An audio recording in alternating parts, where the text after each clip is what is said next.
Greetings, everybody, and happy Wednesday. It's Wednesday evening. It's chilly here. It's chilly. That's good. I like that. I like chilly nights. I like moderately pleasant warm days, but I do like a good chilly evening. Um, and we're not playing Skyrim tonight. We are playing a little bit of Magic Realm. I think I wanted something quieter and lower key today. Plus, the chat Magic Realm game sort of got me excited about Magic Realm a little bit. And I started thinking about putting the cards, the quest cards and the event cards, into the same database that I put the Dragons Down ones so I could easily add to them. And then I thought, oh man, we need to add some items to the game. What's up, Scott? Hello, Amanda. How are you guys? Needed to add items, and so I started looking up items from different from different folks's expansions. And yeah, I think we're gonna do that, but that's gonna take us a little bit of time. Like that is not a short endeavor by any stretch. What I think I'm gonna do is I'm gonna actually replace the item decks, and and then I'll have to set these up. It's gonna do a little bit of crap because it's gonna take away the setup that you get, and I'm gonna have to set up the items when they're found. But I mean, that's not something I don't do anyway, and we do when we play. We set up the items as we need them when we play. We'll just have to do that for our games here as well. But anyway, that's neither here nor there. What it means is I've been putzing around in my head with Magic Realm, and I do have some ideas, and it's just going to take me a while to implement them. So be patient. In the meantime, I decided let's do a game of all the characters I don't love to play. Doesn't mean they're bad characters. Scott was pointing out the Berzerker is an S tier character in base Magic Realm, and I'm like, yeah, but I don't like him in the quest game because his main shtick is sit around, put a lot of points in fame, maybe some points in notoriety, and then find a spot and kill creatures. And that's great. And in the base game, that can get him all his points. But in in this game, in the quest game, that typically can't get him a win. So I don't love him. The swordsman, I feel, is a low rent woods girl in the sense that he has the same sort of chip profile. He's fast. What's up, Rob? How are you? How are you, man? He has fast chits and he can run from everything. But he can't kill like the woods girl can. Um, somewhere. East Coast time. Oh, there you go. You're actually on a real time. That's amazing. Look at that. That is incredible. Um, so give me 1 second. I thought I had Uber scores. No, I thought I had.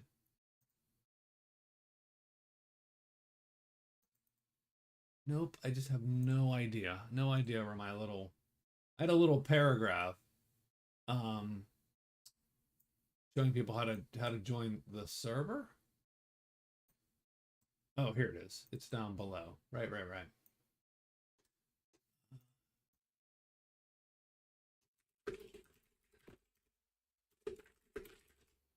I'm doing okay. I'm doing okay. I mean, it's not perfect, but it is way better than it was. So thanks for asking.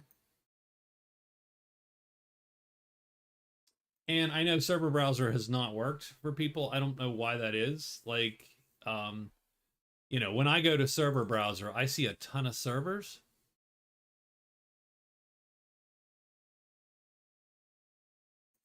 And my server ought to be joinable. It is public and invite and friends, so theoretically everybody should be able to join him. There's no password, just the server name of Pilgrim. So if you are looking to jump in and be a spectator, certainly feel free. But yeah, no, good to see you, Rob. How's your family doing?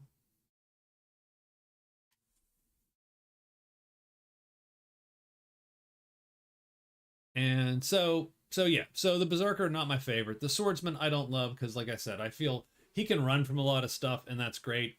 But he does not have the killing power. Hey, what's up? Not Meg. He does not have the killing power of the other light characters that are archers, the elf, the and he's way better in a PvP game. Like there are absolutely places where the swordsman is great. Again, in the base game, the swordsman is a great mage killer because with his fast move chits, hey, what's up, Rocco? He can stop a mage from casting or running away, and he can typically kill them.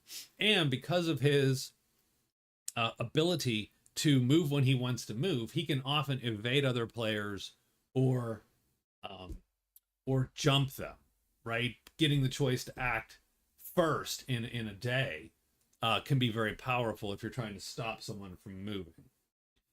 So I think these two guys have specific conditions where they're good in the base game, which does not carry over into our quest game with no PvP. It's good to see you guys. Got a lot of folks. That's cool for Magic Realm. The witch, the witch is very, very powerful, and she has a lot of good stuff going for her. And she is literally the queen of absorb essence, in my opinion. Like, she is the reason for absorb essence, 100%. So she's a good character. I'm not saying she's not a good character. I just hate playing her because I hate controlling the familiar. Like, she is just a visceral reaction to having to write a second move every turn. Not a big deal if I was just playing her, but a pain in the ass playing four-handed. I mean, certainly can feel free to play. You know, we can feel free to turn characters over, but I don't think we didn't plan it because I didn't actually know that Rob was going to be around tonight. So the Druid's also a very useful character, right? His powers are powerful. His ability to peace with nature is very powerful, and his use of gray magic isn't bad. And this time I took Torchbearer and Guide Spider or Octopus in an attempt to essentially control the cairns and the pool. But the reason why I don't like the Druid is because his playstyle is typically very passive. And we often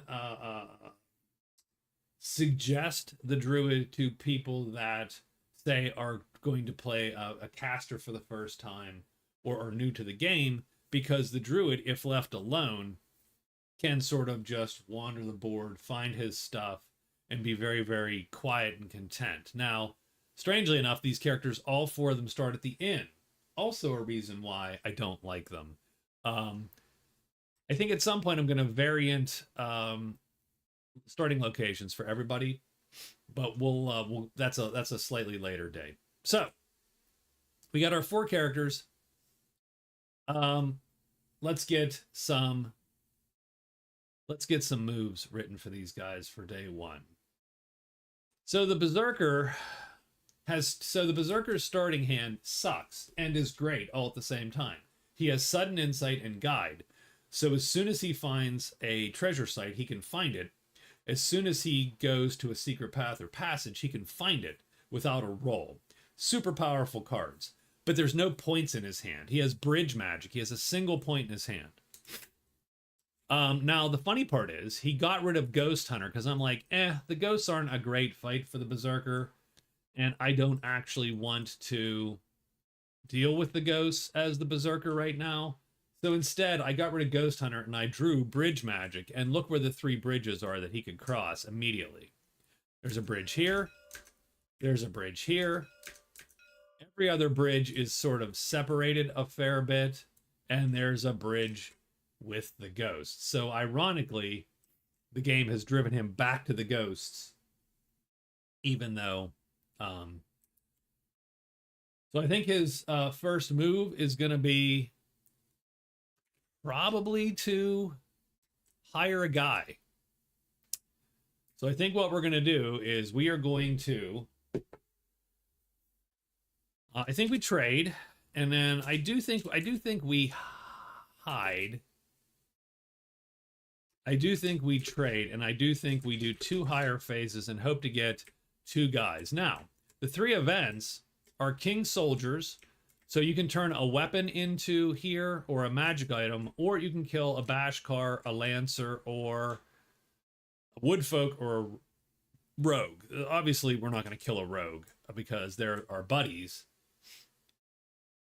But there's also banditry. So the funny part is banditry is sort of interesting because banditry takes the first 3 rogues and puts them, in this case, over here by the guard, which means that he can hire the interestingly effective, potentially, he could easily get to the axemen. The axemen are some of the best rogue characters in the game, and you rarely get to see them hired because they're so far down in the stack.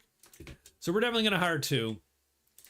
And then we'll see what we can do from there. The Druid, locate the altar, big game, and rescue. I think that the Druid is just going to get out of dodge. He's just going to move 1, 2, 3, 4. And I'm considering flipping this tile. But I want to see what is in the mountain first. So we're just going to go 1, 2, 3, 4 into the mountain. Move into the mountain. Rescue, we need some dudes to show up. Big game, similarly. I don't love, and actually I should probably look to dropping those cards. Big game.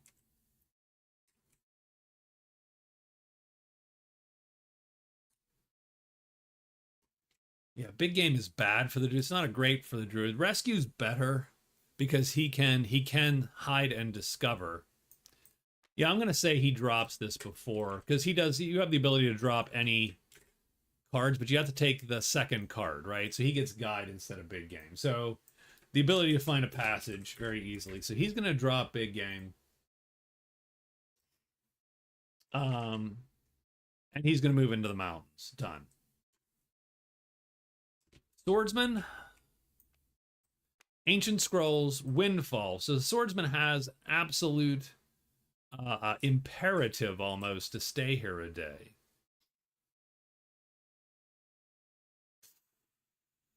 Otherwise, he wants to find and bring back a treasure to the Warlock here. But at some point he's going to have to get moving. I say he is going to... So the problem the Swordsman has is hiring. He's going to have to leave his guys behind if he flees. Like, fleeing is his main combat move. So if he hires guys, fleeing sort of loses a little bit of its allure because you're going to lose those guys and ultimately lose some notoriety, some prowess.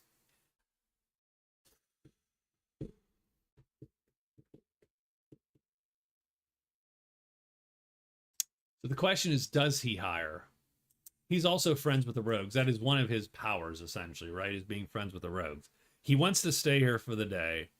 He also sees that he does have... So I think we are. I think we're going to. But in our case, we're just going to trade once, and we'll hire 3 times and see how that goes. We can run from anyone that's going to show up. And then finally, you have the Witch. And the Witch... The Witch is going to hide and get to the woods. The Witch has Diplomat, Goblins, Trinkets, and Herbalist, so she's looking for Dank W. So I think she's going to move into the woods. She's going to hide and then move. Hide, move into the woods. And her familiar is going to just 4 moves. The familiar is going to just burn rubber 1, 2, 3, 4 into the mountains. And probably... I'm going to actually push the familiar into the caves. search for this, because this passage is, oh, we can't actually, right? Because he can only peer the familiar. So we can't locate, and locate.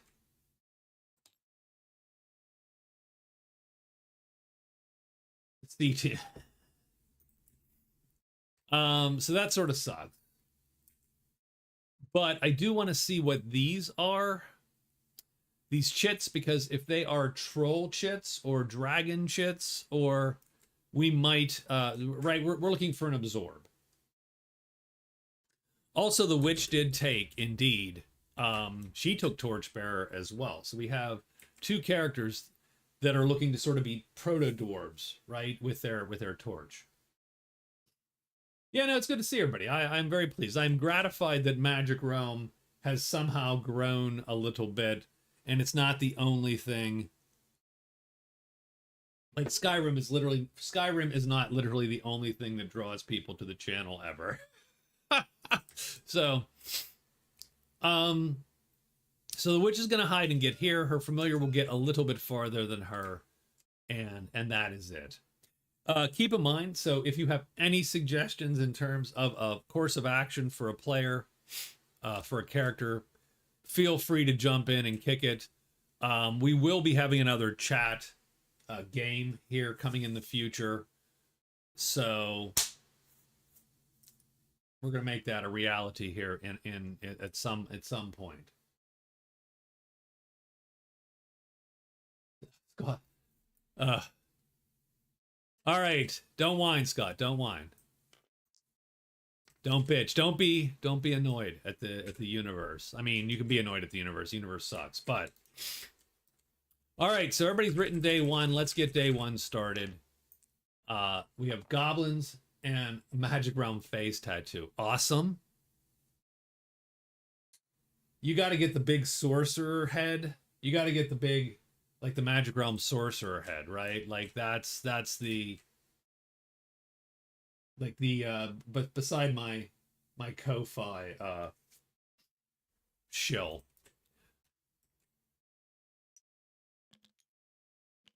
All right, so Berzerker first. Berzerker is going to hide first, trade once. So we're gonna hide. Oh, I like the Witch King, but the Witch King symbol is just the anarchy symbol, so sort of boring, actually.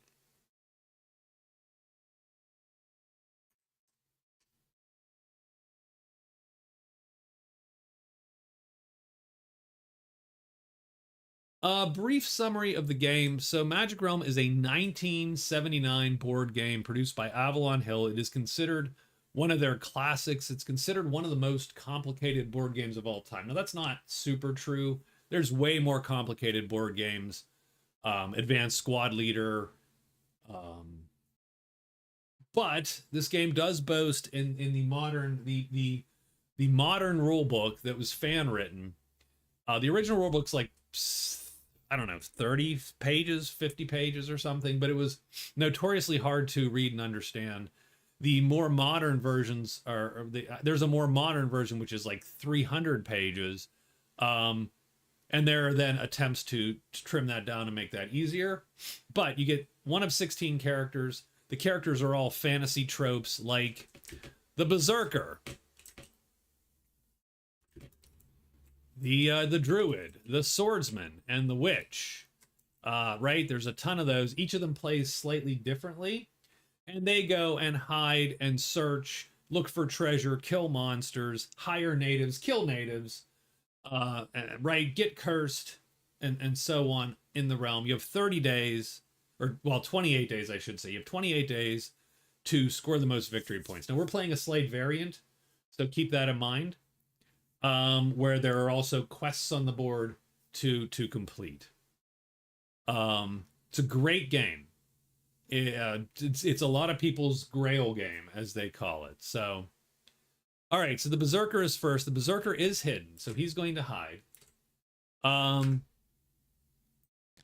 half the stuff, and if you watch for whatever, an hour, half an hour, most of the stuff we do will be unfathomable. But at some point, you'll start going, well, I sort of get a vibe for this. It's actually not so difficult to understand at least the day-to-day routine of the game. It's really all the edge cases, which are the complicated bits. No. It's 1 to 16 players. There's PvP, there's co-op, there's everything in between. I play four-handed. I play alone, typically four-handed. The characters are competing, as you can see the scores. But it is very versatile in terms of teaming up or killing each other and so on. So we are going to trade with the rogues, and we are obviously going to look at their stuff. They do have a bunch of horses, of course, but those are going to be pretty expensive even for the Berzerker. And remember, we only have 10 gold to start. So this is more of an informational, I'll put that on my sheet. This is more of an informational gig than anything else, right? It's more look for what they have. They have the Withered Claw. That is a garbage item. But the magic spectacles are actually very interesting. Extra search phase. Robert, you get 4 phases a turn, meaning you get 4 actions, right, in modern day board game parlance. 4 actions a turn. This would give me an extra search phase. Very powerful every day. It costs $6, but that's going to be multiplied by whatever multiplier I roll here. And as you notice, it's highly unlikely I can buy it for 10. I would have to roll double ones on 2d6 to even have the chance at buying it for less than $12. So we know they're there, and we would like to buy those. But now we're going to hire twice. So the first guy up is the Archer. He is worth $2. So we have to try to hire the Archer. We are friendly with the rogues, so we roll on the friendly table. In Magic Realm, the high die is the crappy die. You want to roll low. And you always you roll with disadvantage if you play D&D 5e. In other words, the high die is the die you pick. So we got a 4 here, and that's price times 3. So that guy is not $2. He is going to be $6. And that's, and don't get me wrong, that's expensive, but we don't have there's not really a great chance. If you think about your chance of rolling a 3, 2, or 1, that chance is 1, 4, 9, and 36. So it's about 25% every roll. So if we rolled again, we have one more higher phase. We might be able to get him for cheaper. I'm gonna take him at the $6. So he is ours. And so we add 15 days we had 14 days, and we have Rogue 4, and we hire him for a period of 2 weeks. But we burned $6, so now we start with $4 today. And I will roll my last higher phase in any case, just in case I roll that mystical magical opportunity and have a chance to say get him for free. But I'm going to need to roll super low, and I don't. I roll price times 4. So that's our day. Does anything appear? Indeed, the patrol appears here. And that's why we hid, because the Berzerker does not like the patrol. He's friendly with the rogues, but he does not appreciate the high and mighty patrol. So he hides, and he is done with his turn. The witch, the familiar goes first. The familiar goes 1, 2, 3, 4, and ends up in the mountains. The witch goes to the woods here, and she rolls to hide. A 6 fails, everything else succeeds. She succeeds, and she is hidden. And we flip this chit over now that we've entered a new tile. At the end of the day, Dank W. That would draw, based on the symbol, Dank, and the green triangle, that would draw, if we rolled a 2 for our day, the serpents. We didn't roll a 2 for our day, so this draws nothing, no monsters. However, the witch has a quest which requires her to futz around in Dank W. Herbalist. Head to the tile with Dank W chit to pick herbs, peer phases, so searches, until you roll a 1, 2, or 3 result. Then you can return to a dwelling with the herbs to score a point and make a potion. And she is probably going to do that and probably do something like either a move phase or an extra spell phase would be super useful for the witch. And she is done with her day. The Druid, he's going to take off 1, 2, 3, 4.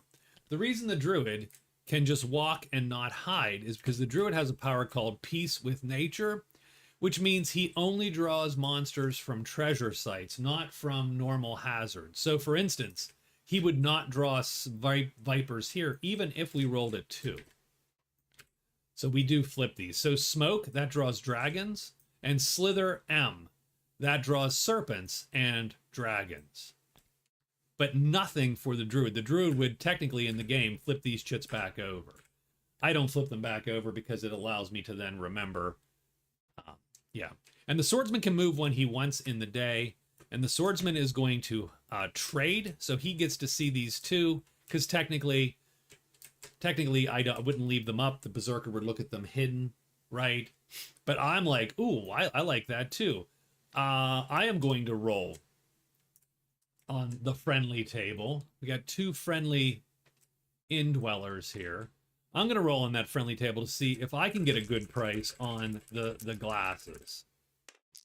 No, he gets a no friendly, no deal. So they actually don't trade with him today. But he will roll 3 higher rolls. So this guy is $2. Again, we're friendly, but that still means we have a multiplier, and that multiplier is going to be probably times 3 or 4, but let's roll it. So $2 times times 2. So he can get this guy for $4. I'll take him. It's not as useful for the Swordsman to have buddies as it is for the Berzerker to have buddies.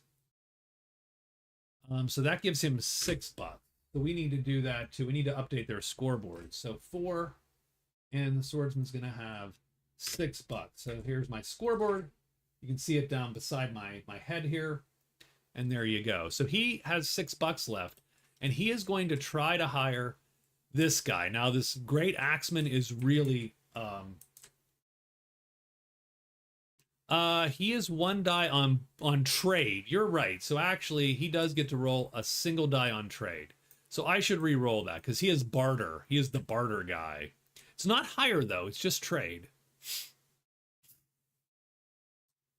So I will re-roll his trade. And if he does get something super low, I might just swap that out. No, he gets price times 2. He couldn't buy it anyway. Thank you, Rob. Thank you. I appreciate that. But not hire. Hire would be really good. It's another reason I don't love the Swordsman. The Black Knight's power is infinitely superior. He rolls 1 die all the time dealing with natives at all. And again, so last thing is our hire activity. The guy's $4. We're going to need to roll a double ones here to even have a shot, and we don't. But if we make money, coming back here might be super useful for either the Berzerker or... Because these guys are some of my favorite hirelings in the game. If you can get them, they kill every tremendous creature on the board except for... how about this? They kill all the really troublesome ones. Like they don't kill the octopus, they don't kill this demon, they don't kill the spider, but they kill the tremendous troll, they kill the tremendous serpent, they kill all the tremendous dragons.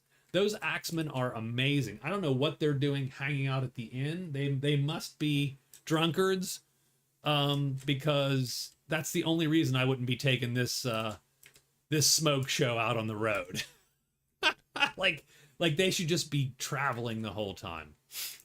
So we are done. We have hired Rogue 3 until the end of day 15. And so we mark that down. The patrol shows up, of course, and done. They're enemies with our guy. Retired warriors. Yeah, maybe so.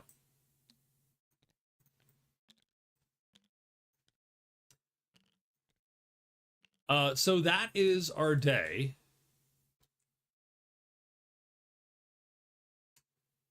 And he isn't hidden. Now, this does suck a little bit.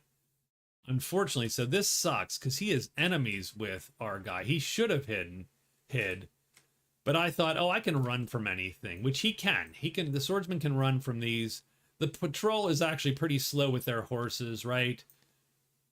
I sort of mentally, my headcanon is that they, tie up the horses and put them in the stable, and then try to chase the swordsman out. He does have to roll on the enemy table because he is unhidden with his with these enemies. And that's going to suck because they are going to block battle him more than likely. He gets a 4. So they do block battle. Now I suppose I should say this. You know what? I'm going to say no. We're not going to do that. What we're going to do is, give me a sec. I apologize. I am going to buy drinks. So I rarely buy drinks, but there's only 3 patrolmen. So I can buy drinks and I can get to the unfriendly table. And that means only a 6 is block battle. And I suppose my question would be, can I buy drinks twice to get them to neutral? Where is my giant binder of magic realm? Here it is. And you will have to excuse me. So even after, I joke that I've known this game longer than my wife and most of my friends, and that is absolutely true, by the way. Because if he, yeah, that's what I think, but I'm gonna check just in case.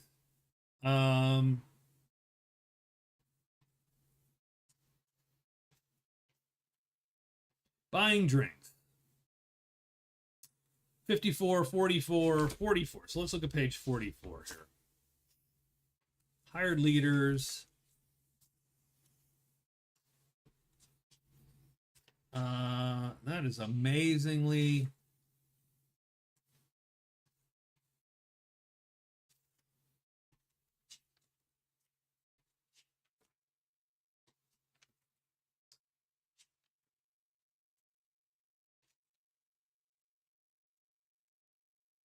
Let's do 54.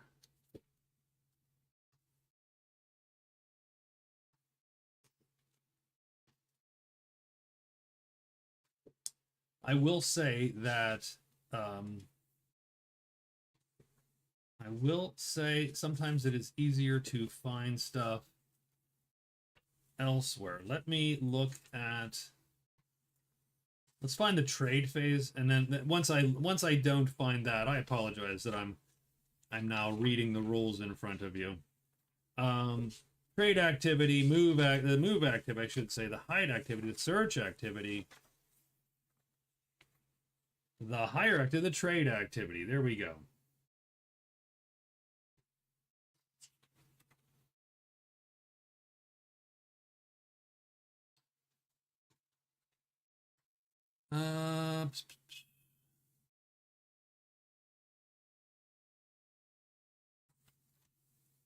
Underlings, hired or controlled monsters. No. Okay. So we're actually going to have to... Oh, just the Book of Learning and the Book of Quests. God damn it. Okay. Let's say once. Done. Let's say once. We'll go there. That's fine. He buys drinks once in the attempt to sort of save his skin, right? We love reading streams. Oh, you're killing me. So that moves him up to unfriendly. And the nice thing about unfriendly is it is still a hostile. It's still pretty hostile, but is at least less chance to be gutted. So they're going to challenge him instead. And that's going to reduce him by 5 prowess because he's going to turn that down. So he now has -5 prowess. So it does save him a little bit, because otherwise when he runs, he's going to lose this guy. This guy is going to get killed. But he can turn Windfall in, and so that's going to give him $5. So that's why we made sure. So we can stay in the clearing and turn in Windfall and get a new quest card. And he gets Herbalist too, so he gets Dank W also.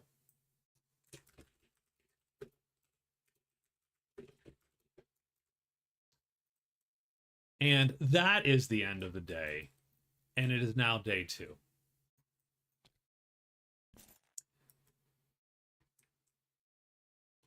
The Berzerker is unfriendly with the patrol, but again, so when I'm hidden, I don't make them roll. I should.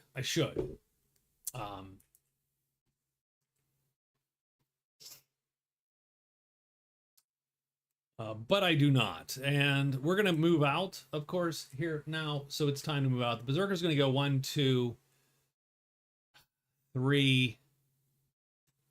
Smoke. The problem with Smoke Mountain is it could draw these guys. These are not great fights for the Berzerker. So I think we're going to go 1, 2, 3 and hide. So hide, move into the woods with our guy here. And the Druid, nothing of value here.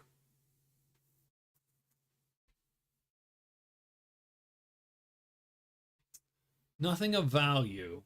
The Druid is looking for the altar. He is looking for someone to rescue. I suppose he could go to the ghosts and rescue.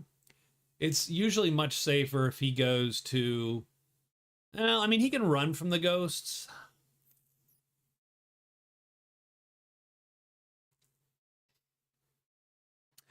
So we are going to investigate this rescue card. So the rescue card is choose a clearing not in your current tile containing at least one group of monsters. So the ghosts count. Roll a random native group and place the top member of that group in the clearing as a captive. You can't do the order. You can't do the guard. They never get captured. Done. 1d6 plus 2. So we get 4. The rogues. Oh, well, that's freaking fascinating. So this guy is a captive of the ghosts for a rescue. So he's going to rescue potentially R2 at ghosts. So in that case, I think his goal is clear. He's going to go 1, 2, 3, 4 into the Linden Wood. Move into the Linden Woods. So, right. So move to the woods. So you have to pre-plot your move, right? For those, if anyone is new, still, I don't know that anybody's still here that's new, but you have to pre-plot your move. I'm a little fast and loose with it since I know what my move is. It costs 2 to move into these mountain tile clearings, which are the little spiky ones. So 1, 2, 3, 4 gets him here. Swordsman wants to get out of dodge. So he's going to get out of dodge with his buddy. 1, 2, 3. And again, we're still not in condition. Like, this guy still can't fight. He can't fight anything that we can. He can't fight anything we can't fight, kind of. He's like us in terms of his power to fight things. And the swordsman can only fight unarmored, heavy, and less currently. So 1, 2, 3, and probably a hide into the woods is ideal. The witch, it is a rough start. This is a rough map. I accepted it on a whim. I shouldn't have, but yeah. So the witch is familiar. 1, 2, 3, 4 into the evil valley, and the witch is gonna go.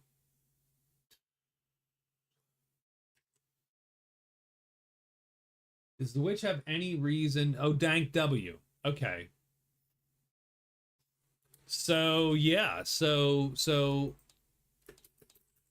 we're gonna move into the valley for the cat, her little kitty cat, and she is going to search Search, can she flee the vipers if the vipers show up? She cannot flee the vipers. Oh, wait, wrong. She can flee the vipers. So I think that's what she's going to bank on. She's going to bank on if something goes awry, she plays this move L3 and she just escapes the vipers. But last night she would cast. So that's the other thing she would do. She's going to cast Nudge.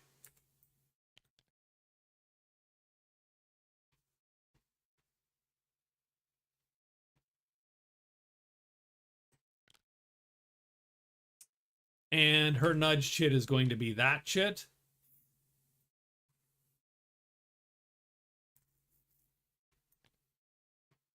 It is an instant spell, so it just converts this chit. And so she can re-roll a die, essentially. Or nudge a die, I should say. So I think she's going to search 4 times and hope to be done with this. And that's fine. That's fine. And so I think that's day 2 for everybody. But yeah, the map can be, this is a clunky map for sure. So day 2, now we roll monsters now that everybody's written their move. So no one knows what's going to show up for the day. You have to sort of play with the serpents and demons. So we are going to get some serpents. And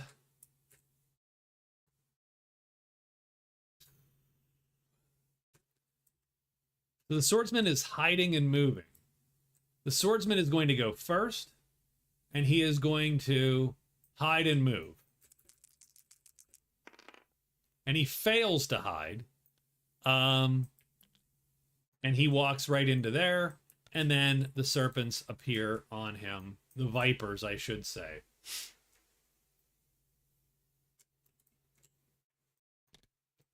And he is stuck there with them.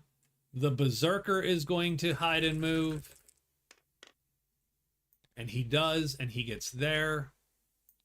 The Druid is just going to 1, 2, 3, 4, and move. He's going to flip that. It's the large campfire. So now more dudes can show up there. Does anyone show up there at the campfire? No. The woodfolk would show up at the small campfire.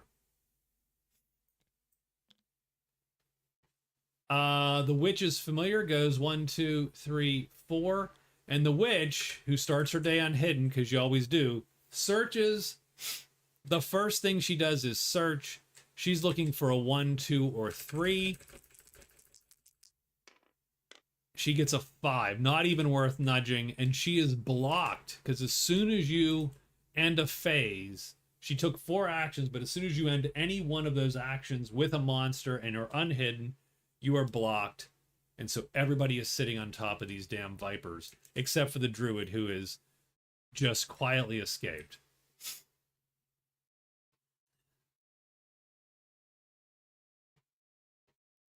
That's the end of our day. And, well, we got these monsters to go. I mean, the best the witch can do is she can do L-star damage. So she can do medium damage, but that's, these are light. I mean, so, I'm sorry, these are medium creatures with armor. So she cannot pull that kind of damage. So I think that her take is she's going to wait and see, because she would ideally, she doesn't need to stay here. But she's going to wait and see. It's her and the swordsman can draw vipers onto their sheets. Now, her guy, the swordsman's guy, I should say, should he lure?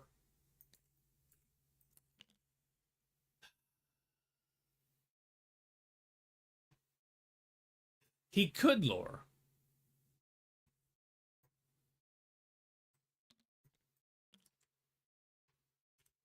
But I don't think he's going, he could lure. If he lures, then the serpent, then this is a not an auto kill, but it's an auto win because the serpent cannot. I shouldn't say that. It's an auto win on round 1. On round 2 through whatever else, it's a loss because this he will kill. The serpent will go first and kill this guy, which sort of sucks.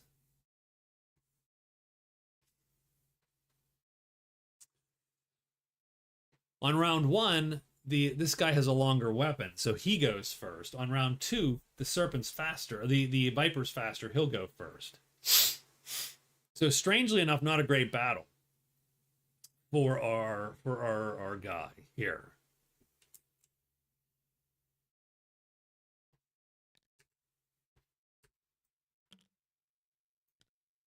So I think the swordsman waits it out, and he's going to wait to see where these creatures end up.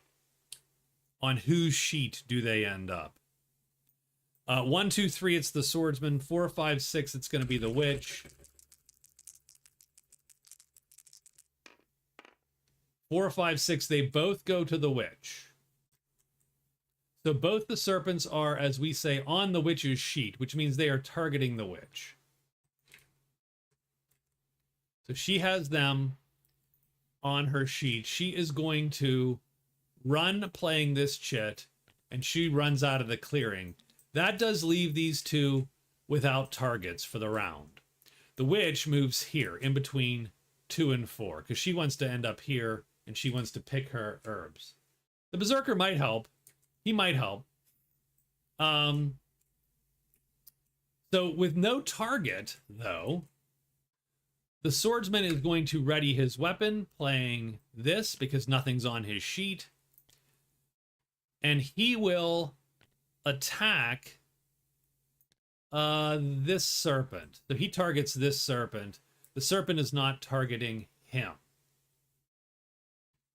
And he's hoping to get a quick kill. Does the Berzerker jump in?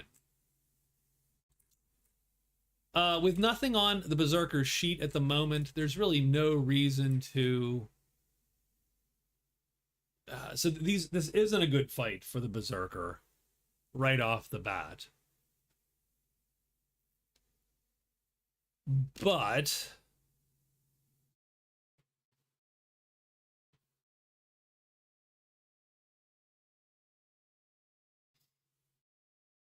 So I think what the Berzerker does, first thing is, he is going to play his Berserk chit.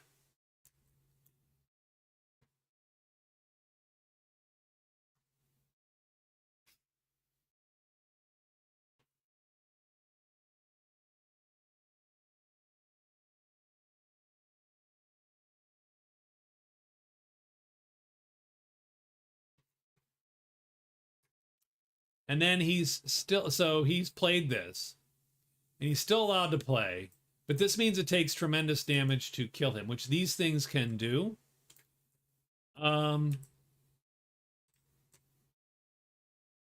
Maybe you don't play the Berserk chit, but we'll play the Berserk chit. Maybe. No. Does it matter? No, you know what we're going to do instead? We're going to play and we're going to ready this chit. So we're going to ready it with this. And then we'll flip this bad boy.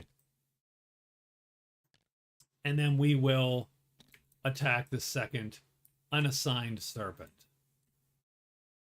Now we can't auto hit these guys at all, ever.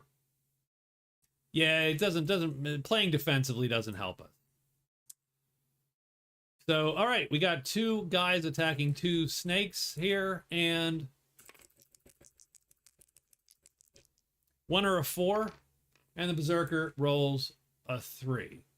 Well, as soon as you put the buddies on, no, as soon as you put the buddies on, the snakes are attacking the buddies.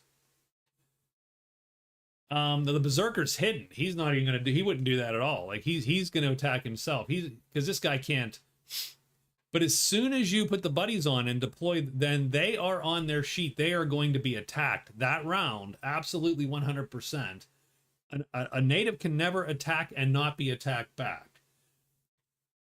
And once you deploy, remember the snake targets the native. You can't, the native can't attack someone on our sheet and cover our move. As soon as we deploy, they're on. So a little clunky in that sense. So we get a 3, so this snake's going to go there. Does the snake flip over and change tactics? On a 6 he does, and he does not. So that is round 1 for us. And we do not have to fatigue, and we're going to have to play differently next round. Let's see how this round goes for the swordsman. Now the swordsman is being attacked. 100%, absolutely. So he's going to play like that. Because the swordsman was not... Well, no, he's not being attacked. That's true. Because these things were untargeted. These things started with no target. They targeted the witch, and the witch disappeared. So let's see where we end up. 3. So again, the serpent goes down to there. That sort of sucks a little bit. And... done. Nothing happens. No one flips. But we do have to fatigue a fight chit because of what we... Oh, wait, no, I'm sorry, we undercut. We undercut. So this guy goes down to here, but our M3 hits, it undercuts. So we are going to do M-star damage, which is medium damage, and that is going to kill the Viper. So the swordsman actually draws first blood there. Now he does have to fatigue a chit.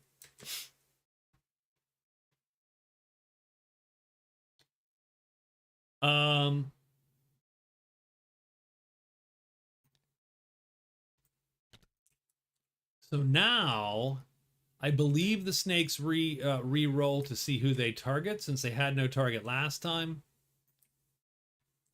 They don't necessarily... 1, 2, 3 is the Berzerker. 4, 5, 6 is over here.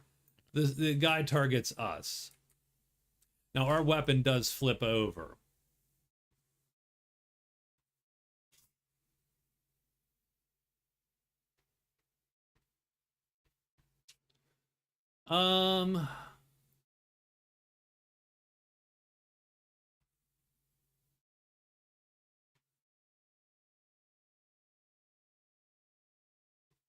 So now I will have this guy lure and deploy. So our sheet, the snake comes over to this guy's sheet.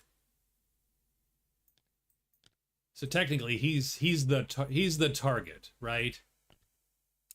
We're going to keep him on that side. That allows us to ready our weapon with almost nothing, and then we can play this again, and we're definitely going to get the kill.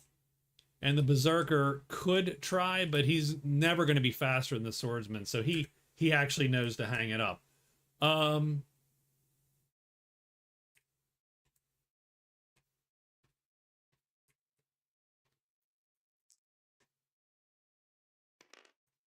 And that's where the 300 pages of rules comes. Most of the rules in the combat section are who targets what, when, and who attacks what. And the actual combat's simple to resolve, pretty much. It's roll to see where the monster goes, roll to see if they flip. Monster goes down to here. Does the monster flip? He does. So, oh, that sucks for our guys. Where does our guy go? Our guy goes down to here. Does our guy flip? He does not flip. So the Viper goes first, hits him for light damage, which does nothing. He hits him for medium damage and kills him. So we do get 2 kills, but each of them are only worth 2. There's no multiplicative because, and we have to fatigue. No multiplicative effect because our guy killed one of them. So, oh, darn it.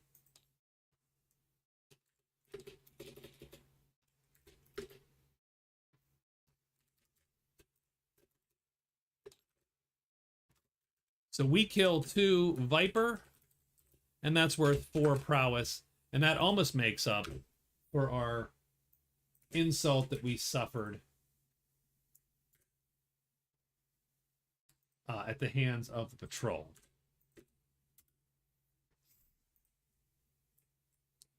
It wasn't a great fight. We fatigued a couple, but, you know, but actually, strangely enough, the swordsman can't fight a lot of characters, so that was good for him. Day 3, Berzerker. 1, 2, 3. I think he goes to the woods.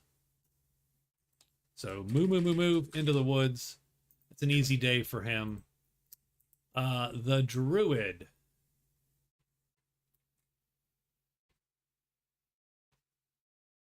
Yeah, maybe. I don't know, man. I'm not sure what's going on here. We are going to hide. We are going to move to the ghosts.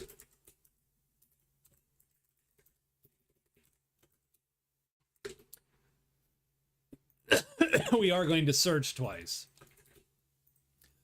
Hoping that we can roll. So we have to be hidden. And we have to discover. So a 1 or a 4. And that's the Druid's move.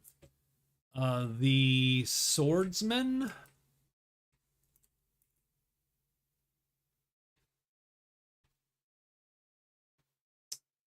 Also has to. So I think he is going to rest once. He is going to search 3 times and try to do his herbalist. And the witch is going to, she has to move into a clearing, and she's going to move toward the inn, and she will search 3 times. And the kitty cat is going to go into the caves.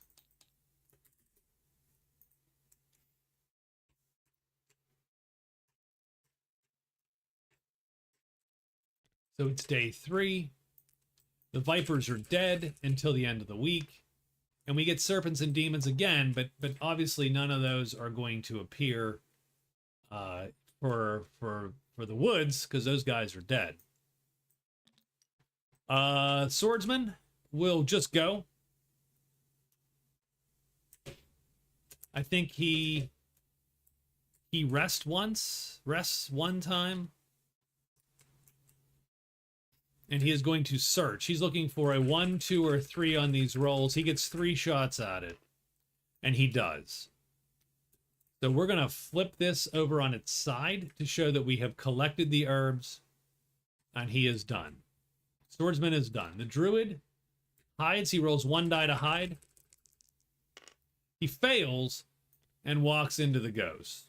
So they're going to block him. The witch moves here. She's going to search 3 times. That's 1 failure to search. She's looking for a 1, 2, or a 3. 2 failures for herbs. 3 failures for herbs. She does not get her herbs. The cat goes here. And the Berzerker goes 1, 2, 3, and 4. So, strangely enough, the Swordsman is a better herbalist than the witch.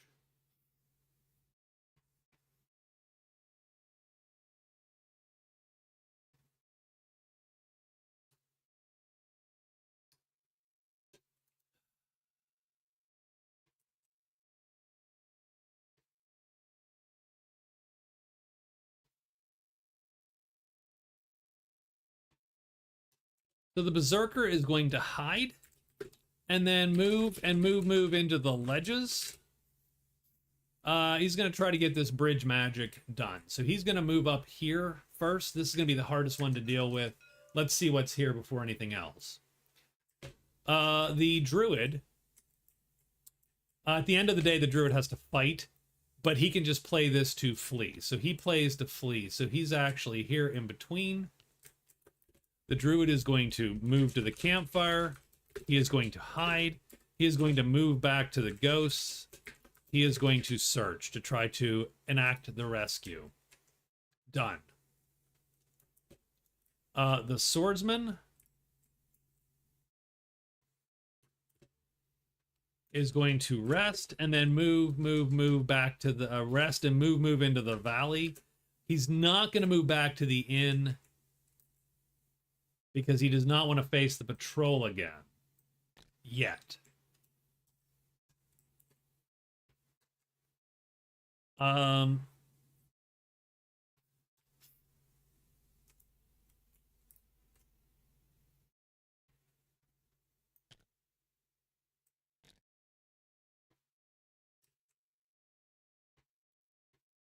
so that is sort of what he's wasting phases though, which sort of sucks. The witch is going to obviously search.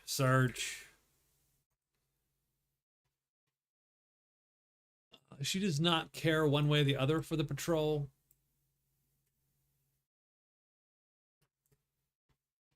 So what I'm going to do for the witch is we're going to roll. We're going to, so, no, okay. And the cat's going to search twice, hoping to turn those chits over. Yeah, she's going to search, but she'll burn her nudge chit if she has to. We got to get that. We got to get those herbs in and done. We got to get those herbs done. So it's day 4. So sort of a weirdly innocuous week here. Everybody's sort of bunged up.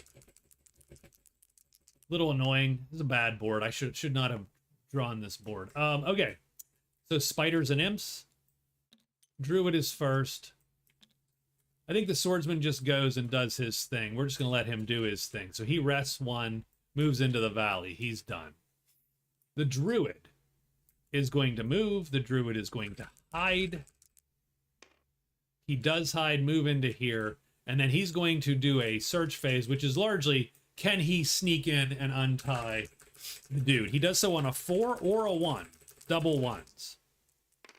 No, that's a failure. So he is done with his day.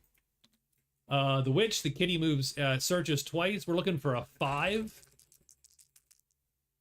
or a 1. And we do get a 5, which means we can look at these chits. So ruins and slither. Not great, if I am to be honest.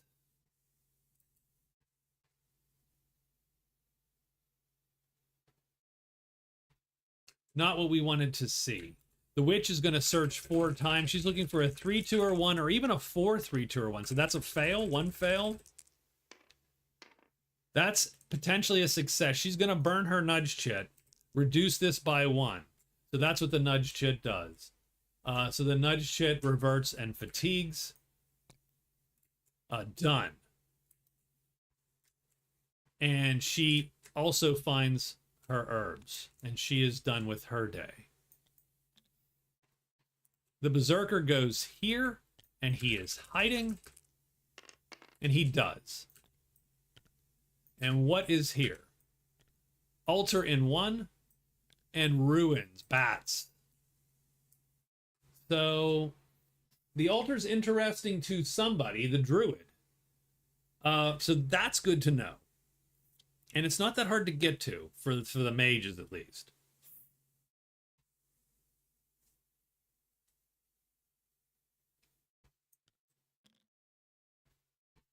That is good for the druid. In fact, the druid is probably, if he can get this guy, probably comes back to here and enchants this tile, so that he can then walk to the Nutwoods, right? Because this tile will flip like that. Now this sort of sucks because it can literally lock the swordsman in. So, oh well, that's super shitty. But there you go. Seal everyone at the end. Yeah, no kidding. That would suck. I think that's our move for everybody. I think everybody's done, right? The druid moved in there. She searched and found her herbs. He's going back. The cat moved, done. We are all done. So that is our day. It is now day 5. The Berzerker is going to... God, I hate to do this, but we're going to move and then move. Because we need to... Yeah, we're going to move and move. Done. So move, and then move back. That's not a great move for us, but that's what we're going to do. And the druid is going to hide once, search 3 times. I almost wonder if it doesn't behoove him. He could actually weirdly fight these guys, but it could go poorly for him. So we probably won't. We'll probably rely on our what our skill is hiding. Swordsman is going to hide. He doesn't have to hide. All he has to do is return to a dwelling. So the swordsman is going to move to the inn, turn in herbalism or herbalist, and then he is going to, so 1, 2, 3, 4. He's going to get back to 4. So move, and back into the woods. That will score him herbalism. He will probably take extra move phases. That's a good one for him. Done. And the witch, I think, also, she is going to move twice.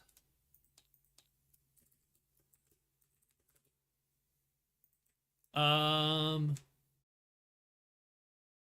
yeah, I don't think she has any interest either. And then she's going to move back to the woods. She has no interest in sticking around the inn at this point either. Although those extra search, the glasses are great. I don't know that anyone has any money to get them or the inclination to get them. So, day 5, right? Let's do it. Let's do day 5. 3. So goblins, ogres, wolves, goblins, octopi, witches first. And, I mean, everybody's doing the same thing. The swordsman will go first. He'll go 1, 2, 3, 4. And he is done. So he scores herbalist. That is a quote-unquote fame. It's actually a card. We'll put it right down there.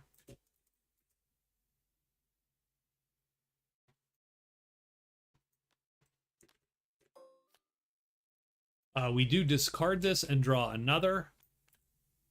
And it is find armor. Where do we find armor? Roar.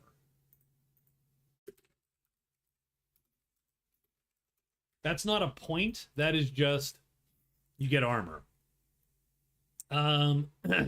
He does get his point, though. And done.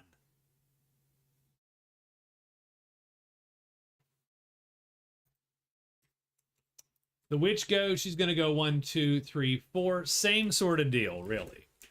She is going to score herbalist. And discard the card, just in case. And she will draw a new card. Pilgrimage.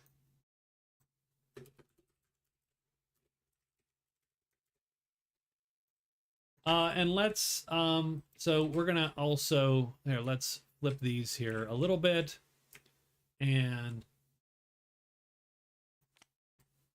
can save him from fleeing and losing his guy. It depends on what you mean. He still wouldn't fight the patrol like that, because the patrol still hits him, destroys his armor, and then hits him. Like, there's 3, you know what I mean? It's still a little much for him. Save his buddy so he doesn't have to flee. I'm not sure what you're talking about.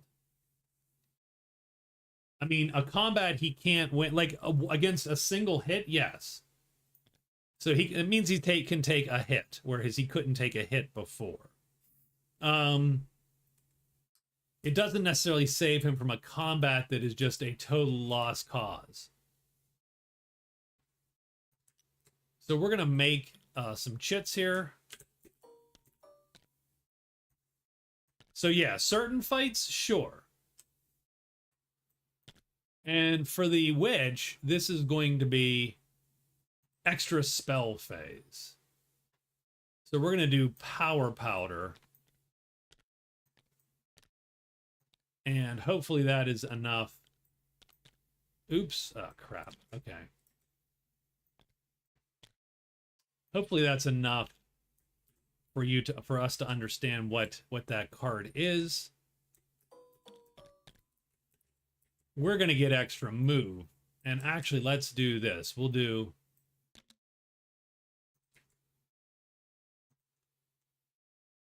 Oh, that is as zoomed in as I can be, huh? Well, that's a little clunky for sure. There you go. Extra move. And she is going... We're going to lay these on like that. Extra spell phase. So they're right below what we're going to use them for, so that's what you see. So they both get their point. The witch now also has 1. First points scored are card points.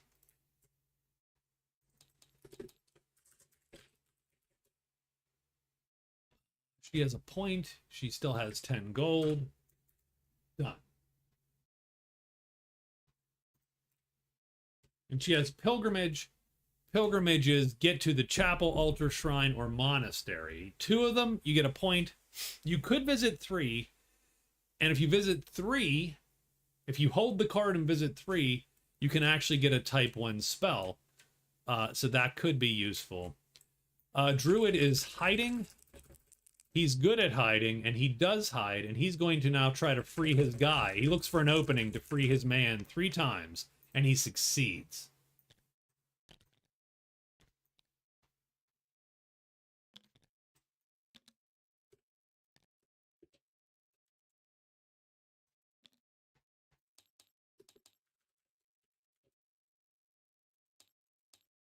So the Druid scores on day 5.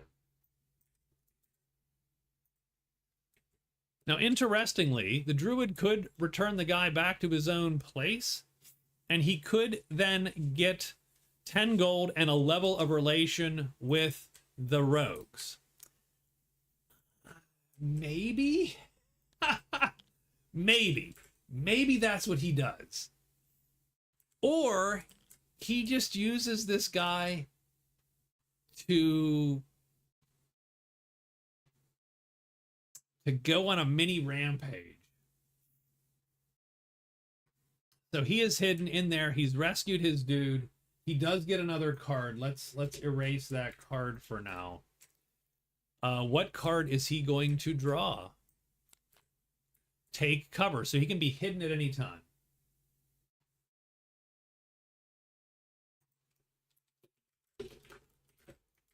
Yeah, weirdly, everything just sort of worked out for those guys to show up, which is sort of weird. And the Berzerker goes 1, 2. And he has 1 bridge. There's his 1 bridge. So I'm going to do this.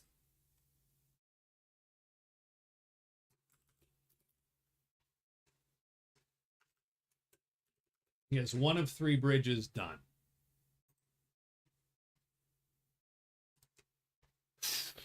Okay. Do we need to... We don't need to roll anything. No one's here. The Druid has to decide whether he's going to fight the ghost. I mean, the funny part is we sort of can fight the ghosts, weirdly.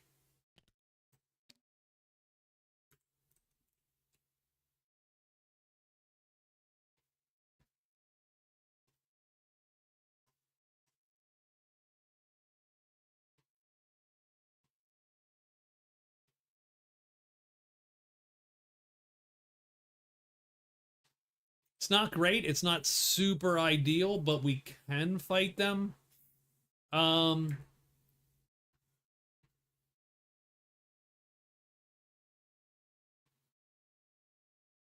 His guy is going to lure one, I believe. And he is going to... Or actually, I tell you what we're going to do. We're going to attack from the shadows. We're not going to lure anybody. We are going to attack from the shadows. We are going to attack this guy just like that. This guy is still not targeting anyone. And we're going to leap out and see if we can't knife that guy with our ceremonial knife, right? It's some holy, right? It's some kind of holy metal, kills ghosts. So we're looking for a 1 or a 4. No, we get a 5. So he goes down there. We're looking for him to not flip. And he does not flip. So we undercut, do light star damage, because everybody has a negligible star dagger. We can up strength that one to light star. He hits the ghost. He kills the ghost. Done. The ghost is now on us. It's on right. So it's going to target. We're going to have our guy lure it. And then we're going to play just like this.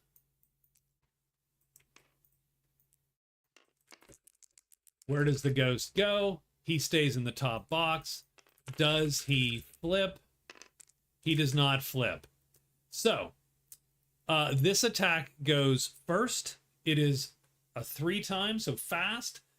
And of the 2 3 times that are on, he has the longest attack, and that kills him. There you go. And the Druid is starting to see maybe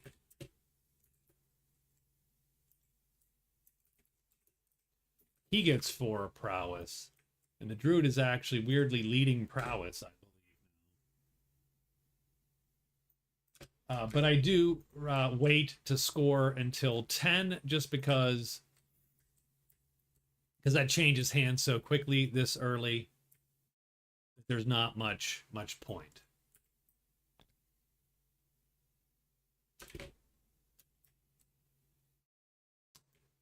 So it is day 6. The Berzerker is going to go 1, 2, 3, 4, and back into the woods.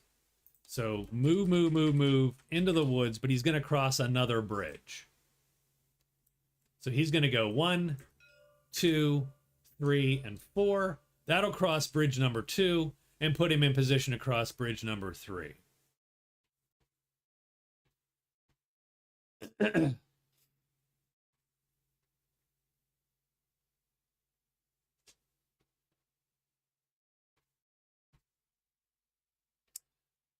The Druid does want to find the altar. He's going to go 1, 2, 3, 4 into the mountains. Move, and move into the mountain. Done.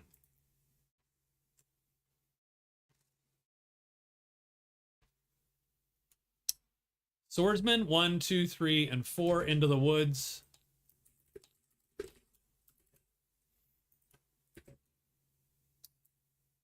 The witch.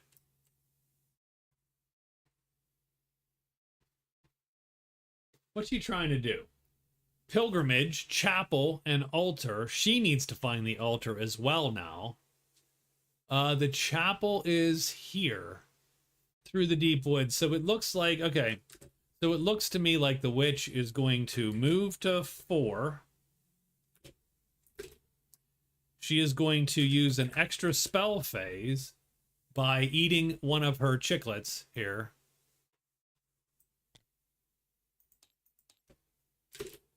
And spell. And that is going to enchant here. So if she moves here and enchants, so that is her there. She could then... She then still has 2 phases left to go. She could go 1.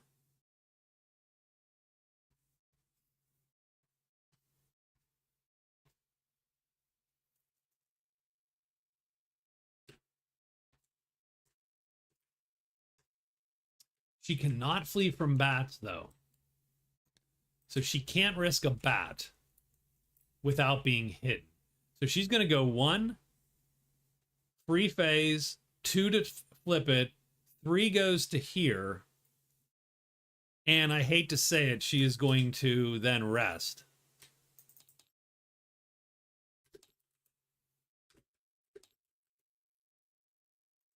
Because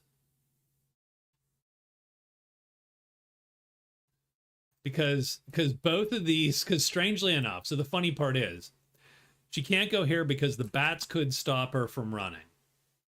She can't go here because this is 2 and 6 are the weird danger spots for anyone who can flee on a 2. So she wants to rest up and make sure she is ready before she and in fact, to be quite honest with you,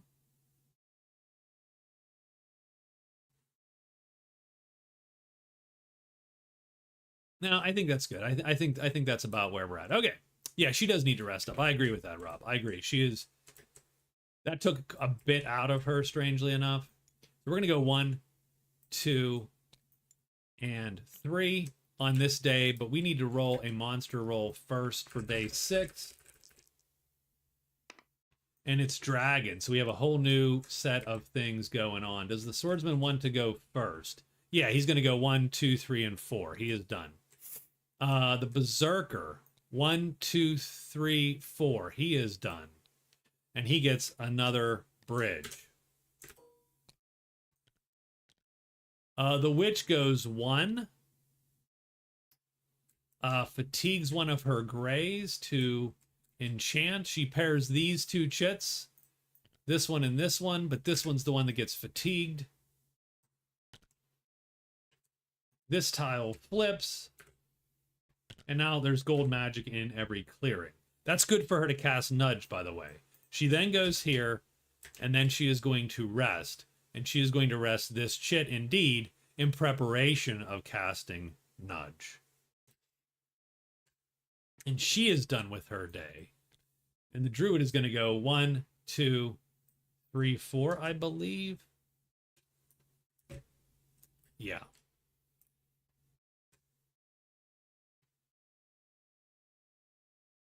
Now, normally dragons would appear here and here, but remember, this is the druid. The druid does not draw such things. Only from treasure sites. He would draw the demon if he were here, but nothing else.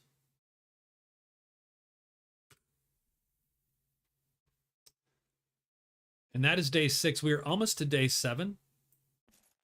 It is dangerous day 7, meaning we roll 2 dice. Things come back to the board. Potentially.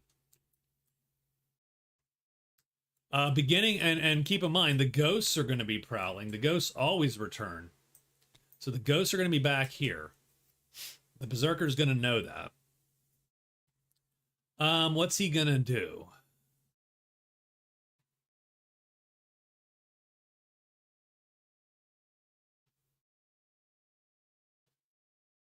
Berzerker does not like fighting the ghosts, really.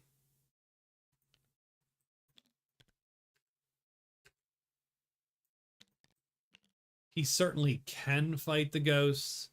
He does not like to fight the ghosts, but he can. And so we will probably go hide, hide, move, move.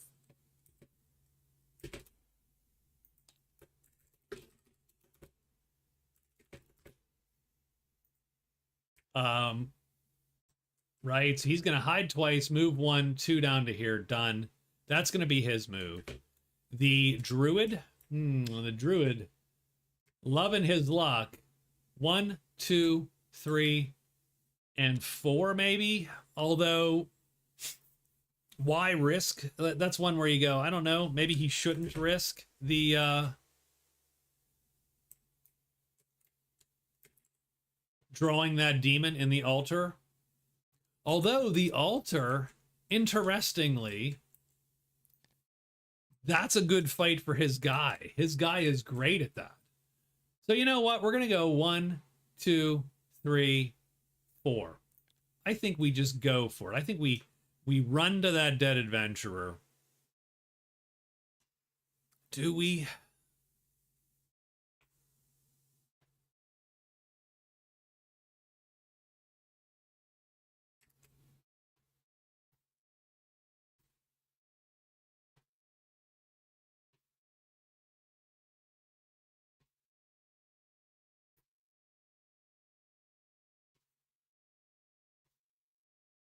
So it's a 5-6 chance, 5-6, so 25/36 of not getting the 25/36 chance of not getting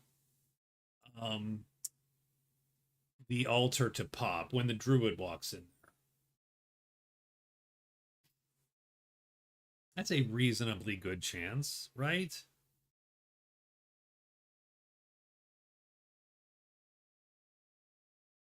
Sure. What's the chance? Yeah, it's no, he's gonna get it for sure. We're gonna make a move to the Dead Adventure. So we're gonna move to Ledges 3. Yeah, maybe tomorrow with a couple searches, maybe. The thing is, he doesn't have anything to do with that last phase, which sort of sucks.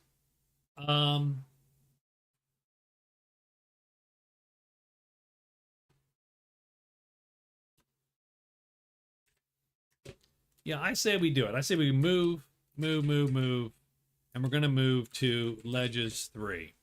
It's a little bit of a dick move, but he's gonna do it. The druid does not need to rest. The druid is not in a position where he is resting right now. The swordsman. Ugh.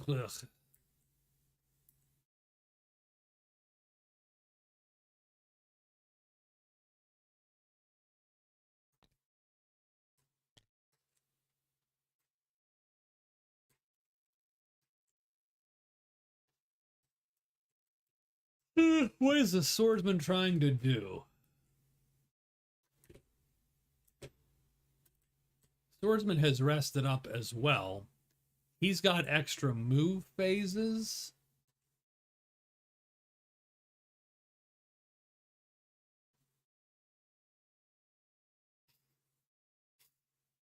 I think he's gonna get to, and I don't like where he's at right now.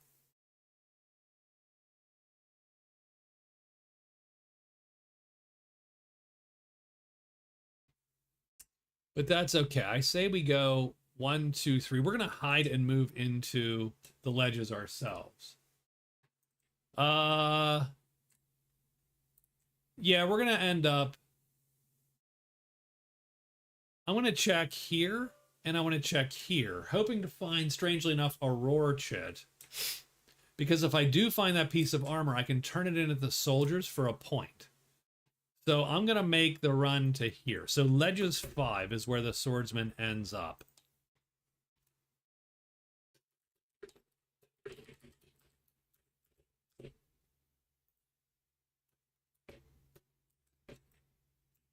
And the witch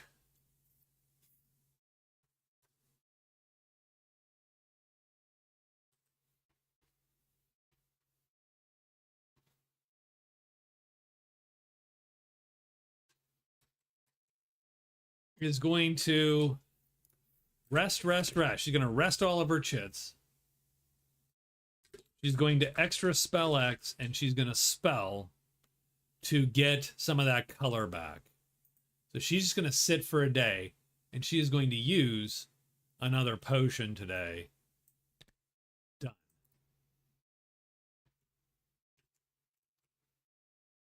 Oh, and at the end of the day, I'm sorry, the end of the day, she will cast Nudge again.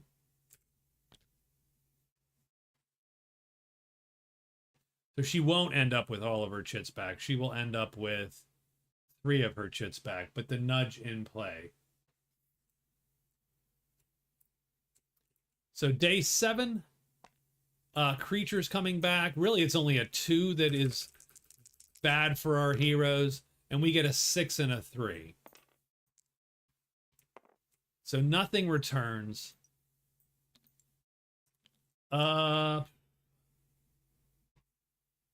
Swordsman's gonna go last today. The druid goes 1, 2, 3, 4, and does not draw the ruins because he flips this back over, so he doesn't actually care about that. The Berzerker hides twice and moves to the ghost. Hey, what's up, Michael? How are you? He fails once. Don't fail twice. Let's not cause ourselves trouble. He succeeds we end up down there. He is done. Oh, we need to do the cat. We didn't do the cat for what, 2 days, maybe even more than that. So we forgot the cat. That's why I hate the witch, by the way. So the cat is going to have moved 1, 2, 1, 2.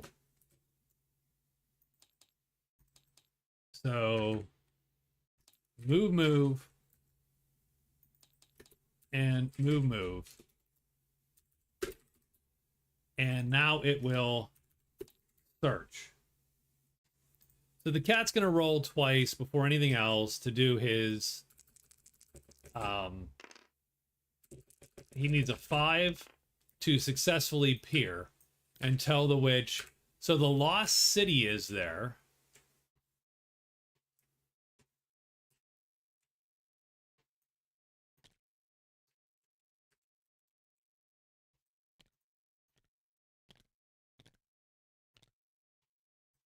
So lots of crap.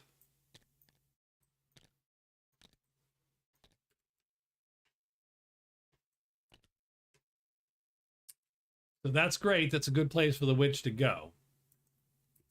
She is going to rest 3 times. Probably rest that shit. Probably rest the black magic and the gray magic.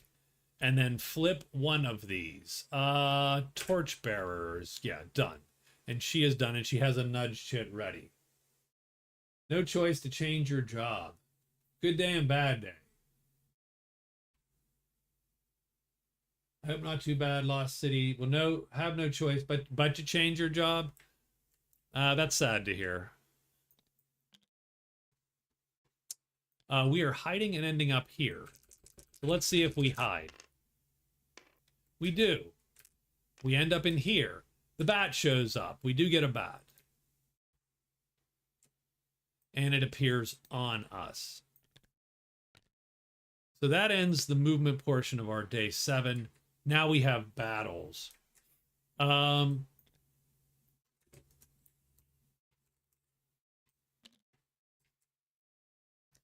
Nothing is on our sheet at the moment.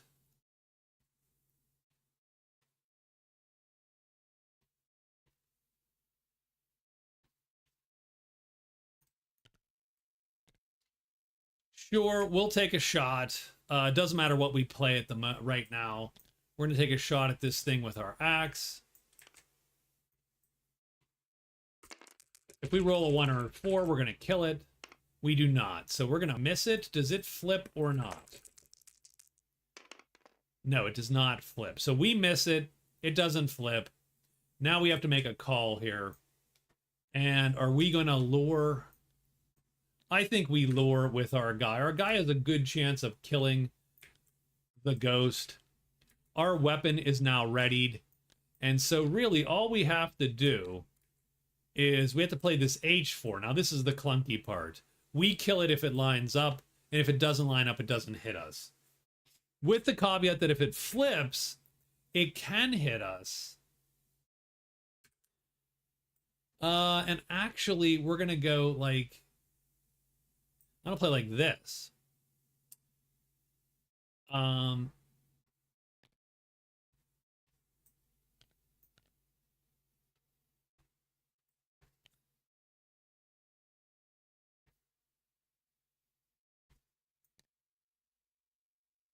don't want it to line up here and hit me. So I'm going to do this. I'm going to cover my move here, and we'll kill it. If it happens to roll a 2, then there is a chance that it goes and smacks the helmet instead and does nothing based on where it lines up. Hopefully the archer doesn't get gutted by that dude, because I want him to live. So let's roll. We roll a 2, which means he flips to the bottom, which sort of sucks. Does he flip? He does not flip. So he misses us. We miss him. Everybody misses. And we have to fatigue a move. Done. Archer. Where does the ghost line up? The ghost is going to line up. This is actually the dangerous possibility. Does he flip? We're sort of hoping he does. He does. That's good. So he can't kill the archer this time. But the archer does hit him. He does heavy damage. We need a 4 or less to kill the ghost. And we do get it. The archer kills the ghost.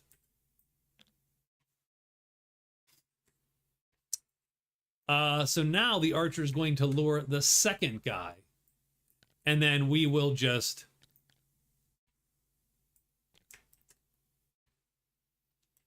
we'll just cover the archer's move with our axe.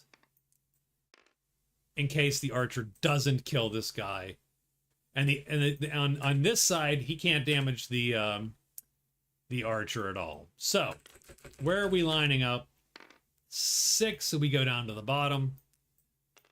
Does he flip? He does not flip. So, does the archer kill him? 1, 2, 3, 4. He's going to kill him. He does kill him. So the archer takes the 2 ghosts out. So the Berzerker gets 2x ghost. And that's 4 points. Because the archer did all the work. So we have this weird prowess battle. -1 to 4 to 4. Woo! Wow! Scintillating. Scintillating battle tactics here. We did fatigue 1, but the archer lives. The ghosts are dead again. And we are done. The Swordsman.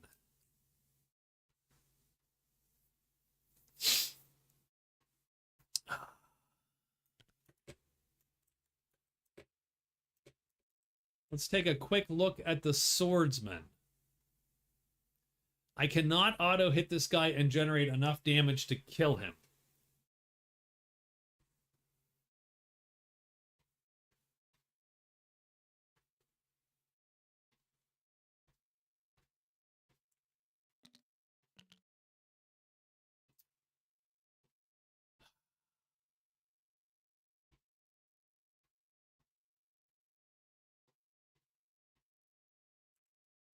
No.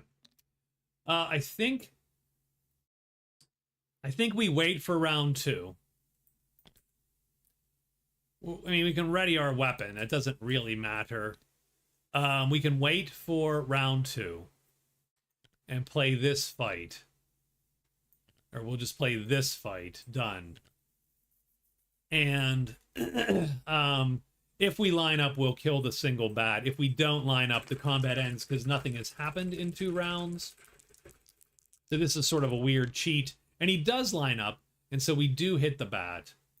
And we're going to kill the bat. Because regardless if he flips or not, we're going to line up and kill him.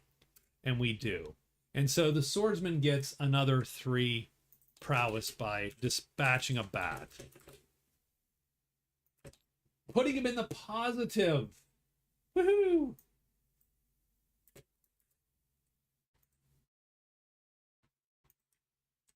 More importantly, it clears that. Like, we don't have to now worry about, like, otherwise we were sort of stuck, right? Because we can't walk to here. So now we can get out of here. So that was actually very, very fortunate on the swordsman's part. So a lot of little kills here today, this first week. But the first week does end with sort of, I wouldn't say a whimper. It wasn't actually, weirdly enough, it was a very active first week. Just not a lot of points being scored. That's not uncommon for week 1. Oh, by the way, we have 2 of our bridges bridged.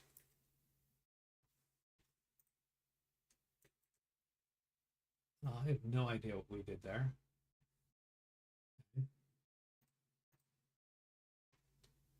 So 2 of our bridges have been traversed, not just 1. But the Druid is on his way to score maybe 1 point, maybe 2 points. The Witch could follow behind. She also knows where the Lost City is. She's technically the only one that knows where the Lost City is, so that is something to keep in mind. And she knows Stink C is there too. Yeah, the board is nuts.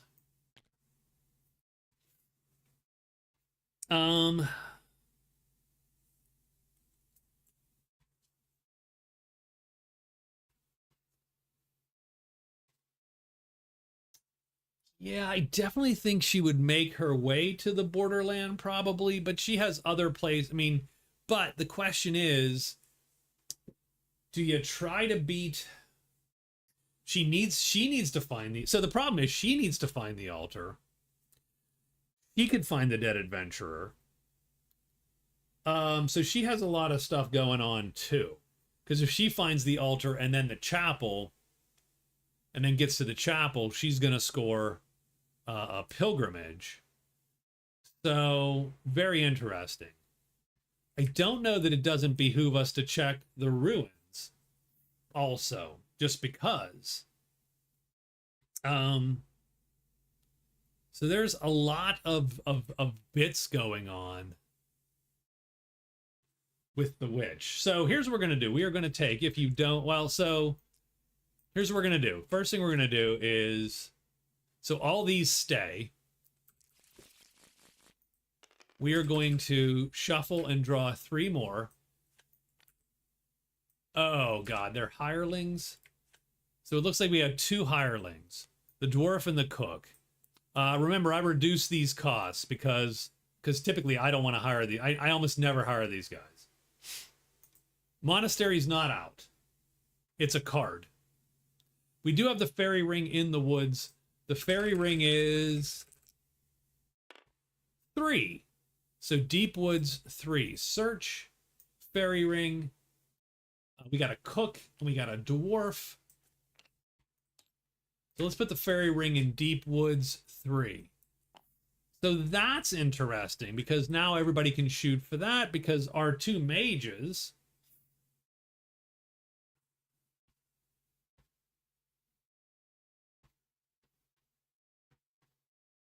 The ring guardian is heavy, but he is not unarmored. He is not armored.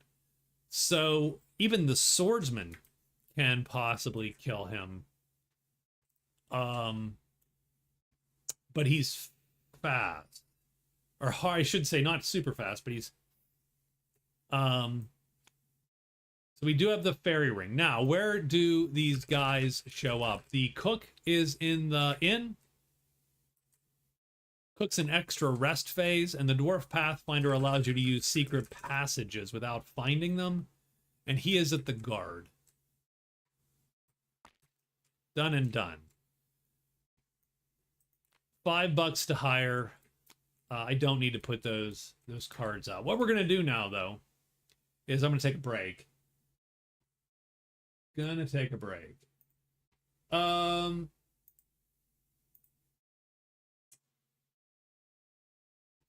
Oh, and that's true. I don't know. Actually, don't know if anyone's actually watching this. That's a good question. If we do have a few people, because I do have I have memberships to give out. Nah, there's certainly no one new is probably on tonight, so we'll probably let those slide for Friday. We'll do a thing Friday. So we're gonna get a drink, and we're gonna hang out a little bit. Obviously, we're gonna play another week for sure, and just the peanut gallery. I get that. That is okay. All right, I'll be back in a couple minutes. So talk to you. Stay put. Hopefully, see you in a bit.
The C team.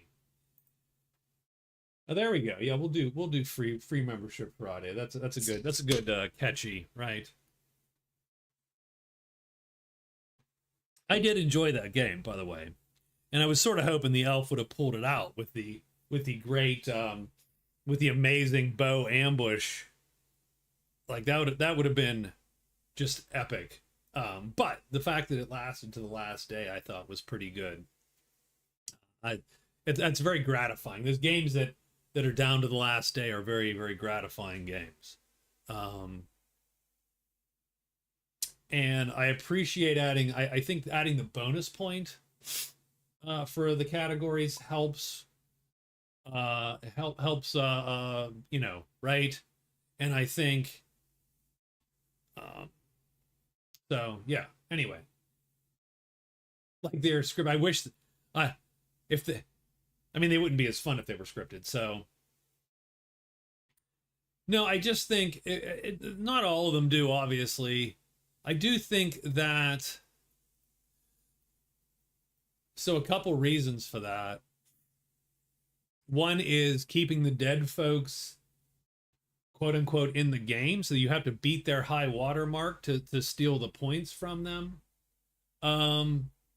Helps because again, there's points to shoot for, but it's not automatic. Oh, this guy died, so now I'm now the lead in prowess. You still have to like so. So I think that helps, and the bonus point helps. Make those games go later, more interesting and later. Now they can also make it a runaway. If you're, 60 points in prowess and no one else has any points, you have 3 points now, so you're way ahead of the game. But all right. Anyway, so day 8. Day 8. The Berzerker's gonna go 1, 2, 3, 4, and he will have his bridge magic completed. So he's gonna go move back into the woods, and he will complete the bridge magic.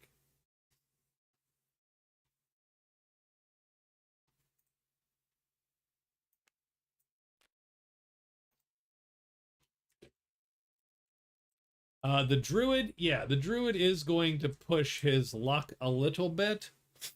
Does he go for the Dead Adventure? Does he go for the Altar? I mean, I think he goes for the Adventure. I don't think there's anything, right? Rocco, see ya. Thank you, sir. 1, 2, 3, 4. Oh, see, Rocco is here. I should have given away some membership, and it would have hopefully slid out to him. But I think we search. I think we just search. Try to find the body. So I think that's the Druid's lot. I think the Swordsman goes 1, 2, 3. Rocky and Bullwinkle type mascot. I don't know. What would that mascot be? 1, 2, 3, 4. I think we move to the cliff. Move, and move to cliff 3. I can't choose who I give them to, weirdly. That sort of sucks, actually. But the witch, I mean, I think she moves in. Search. Yeah, I think she moves to the Dead Adventurer as well. Like I don't think she's not a. We need swag, hats and mugs. Yeah, I suppose I would need to figure out what that design looks like. T-shirts, and her cat is going to get out of Dodge. The cat's going to move now.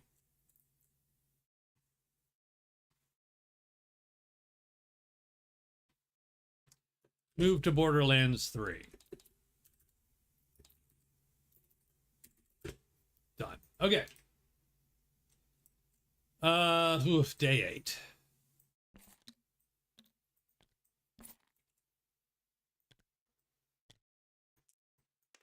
Roll the monster roll. It's a 4, so we get giants and trolls. See Miguel, where Magic Realm is. Huh. Yeah, I don't know. I don't know. I do need a better channel name. It's too late now, but I do need a better channel name. The swordsman's gonna go 1, 2, 3, 4. Not hide. He's just gonna go for it. We get Bones and Howl. Ugh, okay. Bones is gonna draw. Bones draws a giant.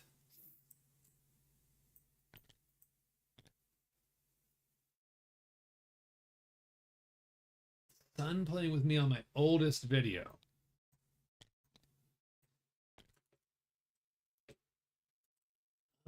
Now that sucks a little bit. Maybe we should be hiding.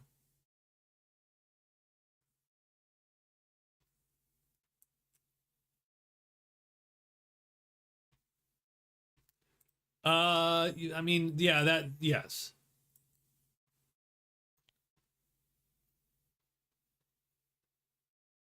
Yeah, we sort of did the whole, hey, we can just escape anyone, right? And that is a bad move, typically. What we probably should be doing, to be quite honest with you,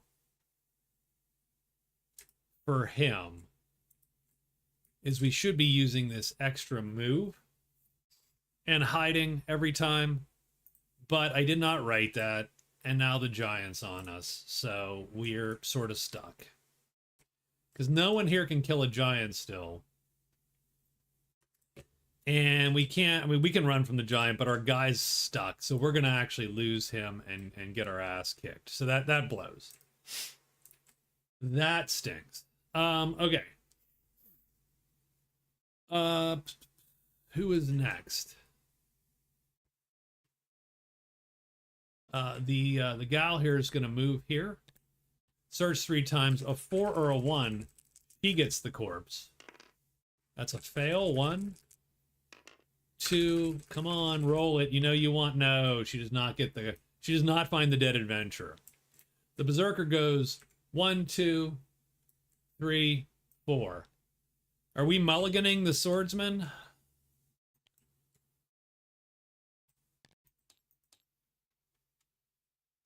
I mean, that's kind. Sure. Sure, I'll mulligan him. Let's roll it. Karma says he rolls a 6 and fails to hide. No, he's hidden. So we'll give him that one. Okay, then that's fine. It's not a huge deal. It just, I wasn't paying attention to the fact he had that extra move. And so he should be using it pretty much. Like, as soon as you get those, you should probably use them.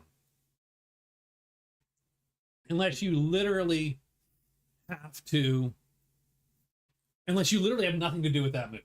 If you're like, well, I have nothing to do with an extra move, then you don't use it. But if you're like, man, I could do these things and do a move, you should do the things and do a move. The Berzerker does score his bridge, so we're going to give him a point. The Berzerker is on the board, and so he has tied it up 1 to 1 to 1 to 1. He does do bridge magic, so I'm going to copy and paste this card. I'm going to discard it to give him a new one. And he has Merchant. Ooh, that's a good card.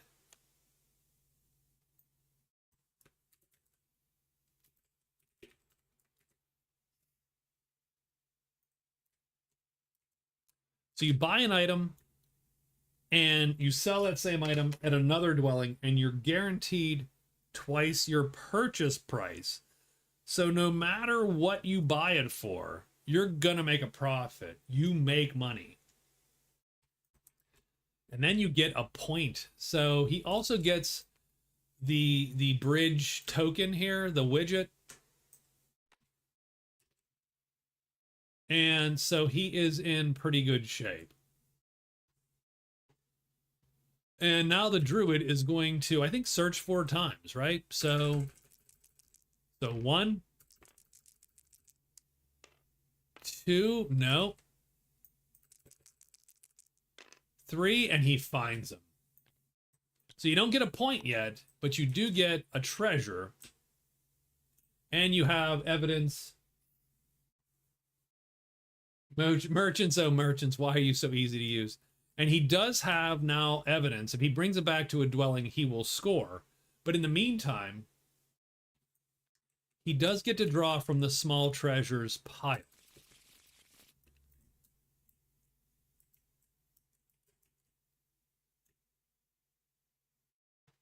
Small treasure and a piece of evidence. I might as well get the large treasures pile out too.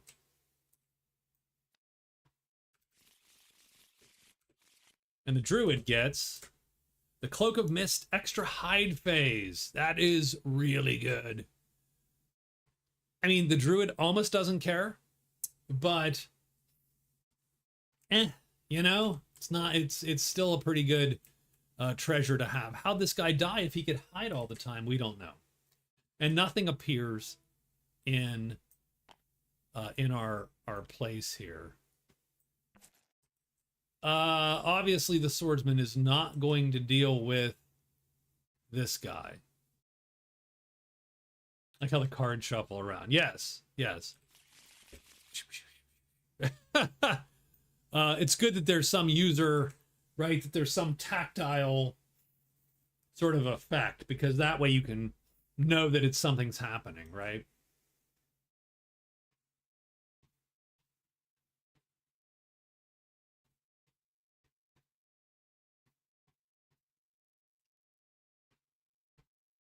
All right. I think that's the end of our day. And the cat went there.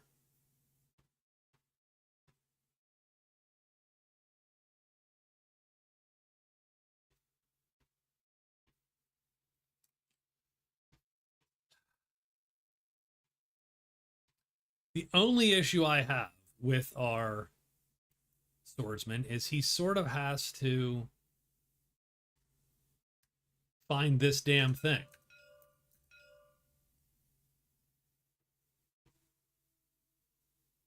He can go here and take a look, and he probably should. He is still trying to find a roar chit. So I think, so anyway, so the Berzerker's first. What are we trying to do as the Berzerker? As the Berzerker, we only have $4 left, which sort of sucks. Although I do think, do we have a float charm? We do. We actually have a card for that. And it's actually worth $10. We could sell the float charm.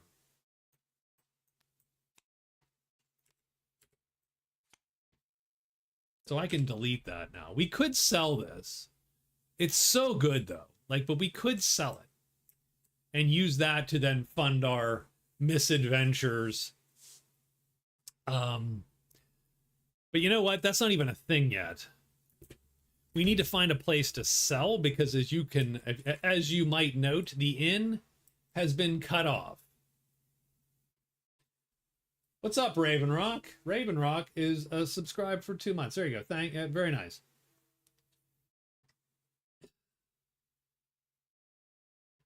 Ticks over to the 2. I think those icons are a little lame, but I think I'm sticking with them for now. I like the number, I like the die, but I don't love how they end up looking. But that's okay. So what is the Berzerker gonna do? Where does he need to go? He needs cash. He could go to the order.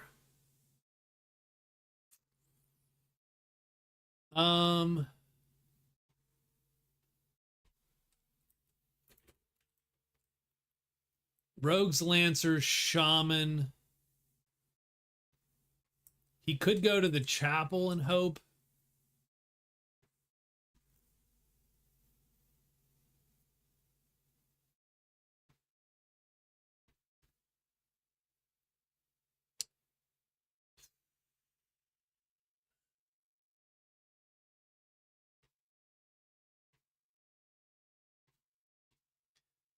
I think what he's going to do for the moment is he's going to hide, and then he is going to move use the charm to move, and move into the deep wood. Yeah, the crag's a little bit of a disaster, though, because you got to go in here and do all this.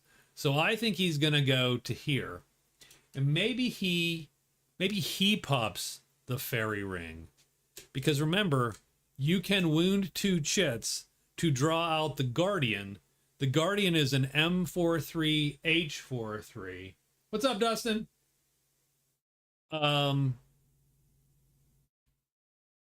Or you could step through it. You guys can't see step through because I've cleverly hidden it with my words down at the bottom.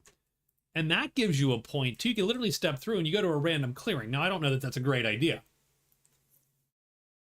but you could. And because you can always, so I think he goes 1, 2, 3. I think that's where the Berserker's gonna go. Hide and then move, and move into the deep woods. And he will use the float charm, and obviously if you roll a 6, it breaks. Done. Druid. Does the Druid have a guide card? He does.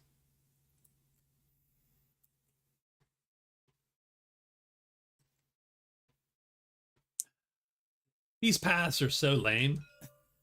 Like, they're not good. They're not good paths. They're really not that good. But he's going to use it and find 3-1. So we are going to search, and I will just mark it automatically just to, so it's ledges 1, 3. So he's going to search with the guide. Then he's going to move to the altar. That's 1. So that's 2 moves that he's taken. He has his extra hide phase now, which he's going to use. And that leaves him with 2 searches to find the altar.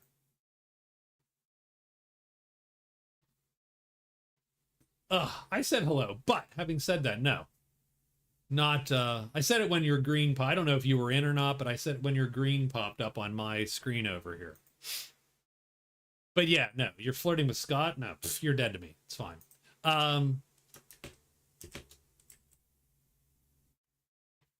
Scott does have that big guy charm, right? He's that, you know, is that...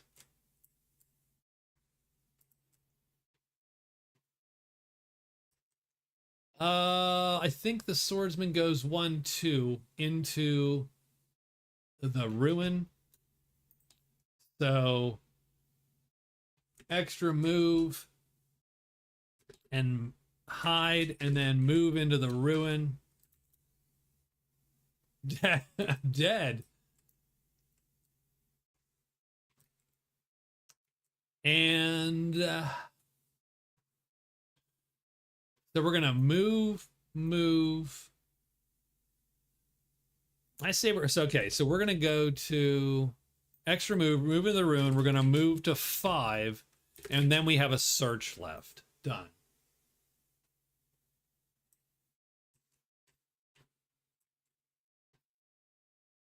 And the reason we're going to search is to find this path. That path might be useful. We could also use it to go to the cavern. Finally, the witch.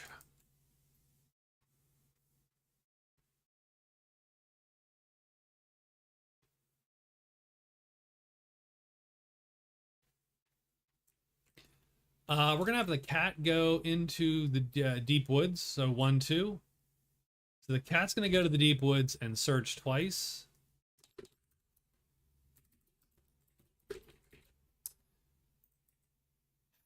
And then that is a bad chit to flip, by the way. Probably flipping this one instead.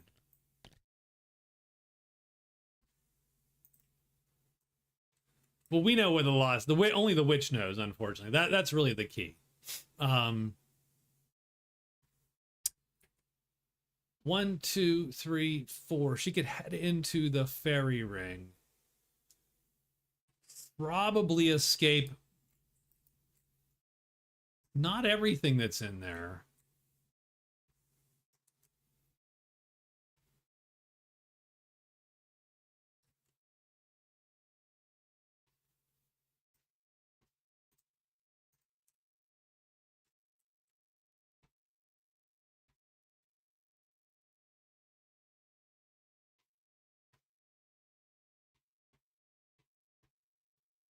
So I think the witch is going to hide, move into one, and then she will search using her nudge chit, hopefully to find the altar.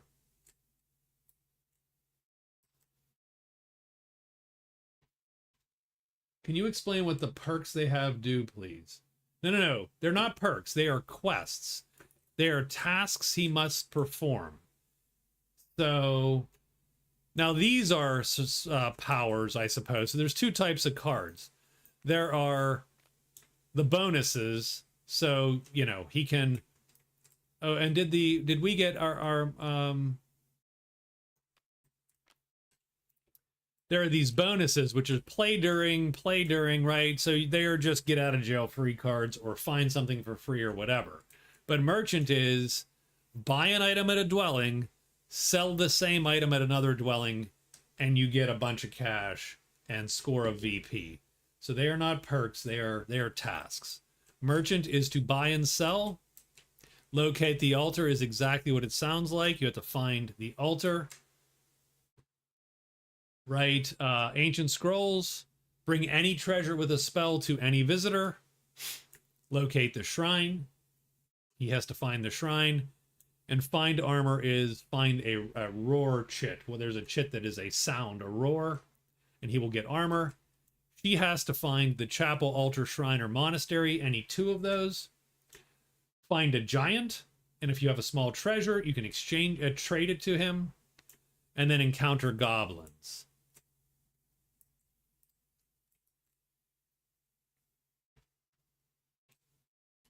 Where are we at here? 9, 9, 9, and 9.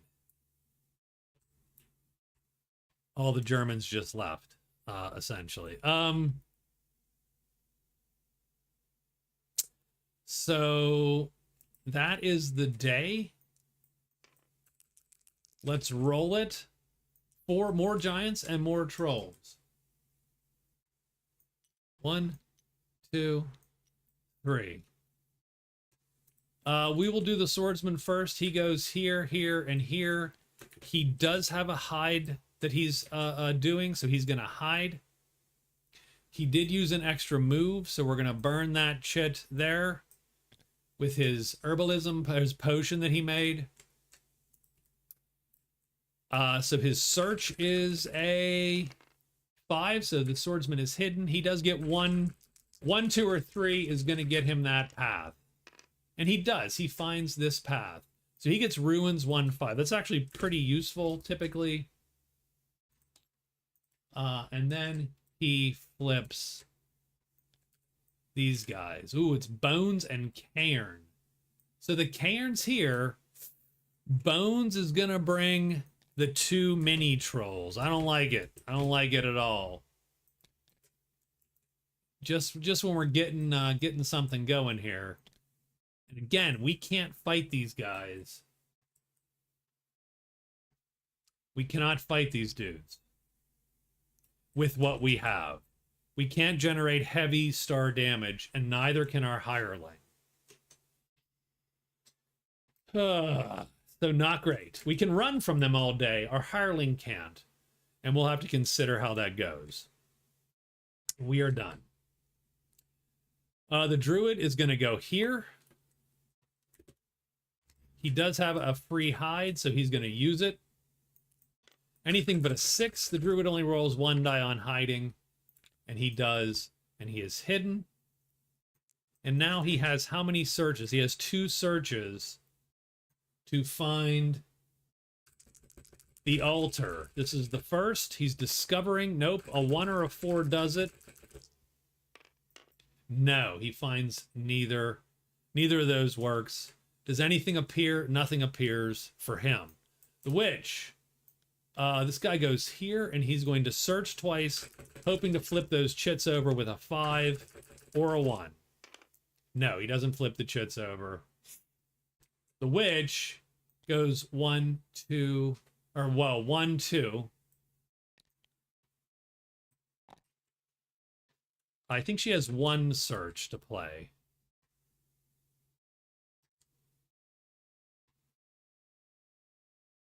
Yeah, so 1 search. That's the cat. The other searches of the cat. So she has a single search. She's looking for a 1 or a 4. She does not score it either. No one finds the thing in that clearing. The Berzerker, we can delete these. Goes 1, 2, 3, and he will be hidden. And he is not hidden. Yeah, he does not have Stink. Oh, that's gonna draw. Flutter too. But Stink is gonna give him a spider, I'm pretty sure. No spider. Stink is gonna give him a giant. Ooh, okay. Big old giant shows up. Unhidden. That sucks a bit, but we might be able to survive it.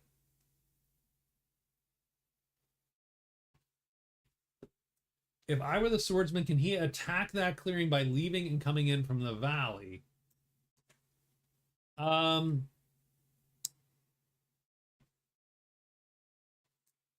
he can. The Berzerker can. Because the Berzerker, if you remember, did his bridge magic quest and found, and thus got this item. May change path on bridges. Roll after each use. On a 6, the charm breaks. So he has to roll.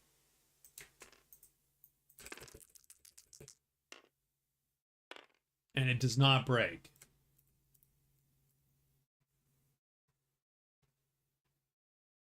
He got the floater.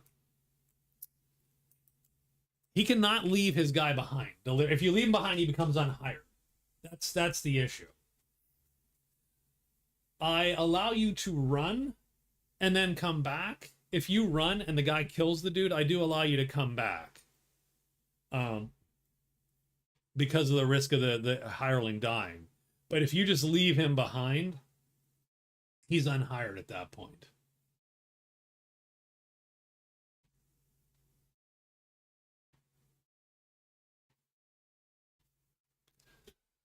So let's figure out our plans here. So the swordsman is going to do nothing, maybe? No, the swordsman's sort of being chased around by these guys. I almost feel like he's stuck. If he doesn't, because this clearing is very difficult for him to deal with, because even if he finds the thing, he has to hide again to move to here, because he can't move into a mountain clearing. You can't not flee a clearing into a mountain clearing. I shouldn't say that. When you are trying to escape a clearing with a monster, if your first move is into a mountain clearing, then you get stuck, because you have to do 2 phases to go from here to here, and the giant will block you at the end of the first one. You can move from here to here on phase 1, but not here to here. So this is even an extra hide roll. I almost think he just needs to find and loot the cairn, and if his guy dies, kind of. And just go with it to try to find some treasure that he might be able to trade with the soldiers before the end of the week. No roar, unfortunately. There was a howl. I don't think we've seen a roar. No. So no armor for him. So the swordsman's going to sit there. The Berzerker has to fight. So I am going to say the archer is going to lure. That's going to allow the Berzerker to ready his weapon using that chit, and then he can play this weapon, this move right here, and he can put it there. Now the main issue is going to be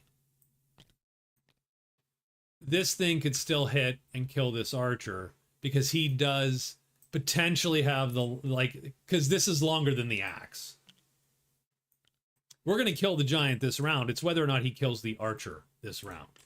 So let's roll for the giant and all his bits. 4. Everyone stays put. That's really good for the archer. Does the club flip? Yes. Less good for the archer because now, well, no, because the club's gonna miss because the archer's here. So let's do the attacks in order. The archer shoots first with his longest weapon. He needs a 1 or a 2 to kill the giant on the missile table. He needs to get +1 level to do tremendous damage against an unarmored. 1 or a 2, he doesn't get. He gets a 3. He does heavy damage, not enough. Second longest attack is this attack. It's an 8. It's going to miss the archer. Third longest attack is the axe. The axe undercuts the giant and does tremendous damage. The berserker kills the giant. That's why one buddy is so useful, because you can avoid the first round of a giant, and some of the dragons is the most dangerous. Done.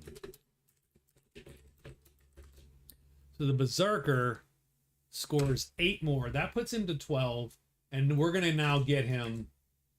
Now he's scored enough that we can record his prowess, and he takes the lead with 3.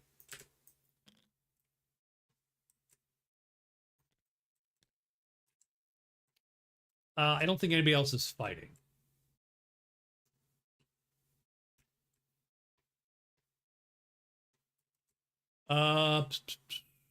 What are we trying to find with the cat? Like, what is the goal of the cat? Remember that she does know where these are. Shrine. I think she's gonna. Can we? The shrine's shitty, but we can get there. So I'm gonna have the cat move back and try to locate the shrine for us. He has to roll double 1s. But so I'm going to go 1, 2 into to 3. So anyway, let me do what I need to do here. So Berzerker's first on the next day. The Berzerker, I think, is going to move to the fairy ring.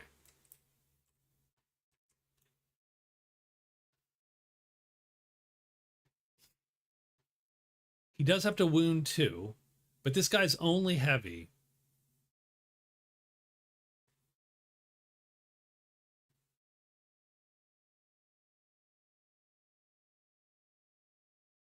And we could destroy it. We could just destroy it. Yeah, I think we're going to do it. I think, and we have a quest phase. So I think the Berzerker is going to, now keep in mind the Berzerker gets an extra rest every day, so we should use that extra rest. So extra rest, we are going to move to the ring. We do have to perform a quest phase. Done. The giant goes into the dead pile. And we're going to draw the ring guardian out.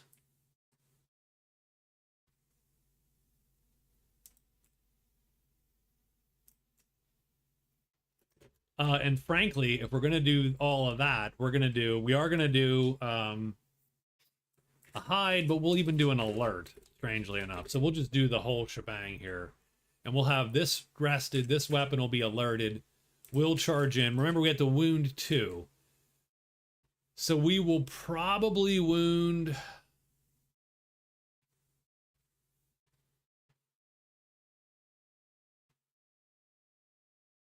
these 2 and just go with that. Done.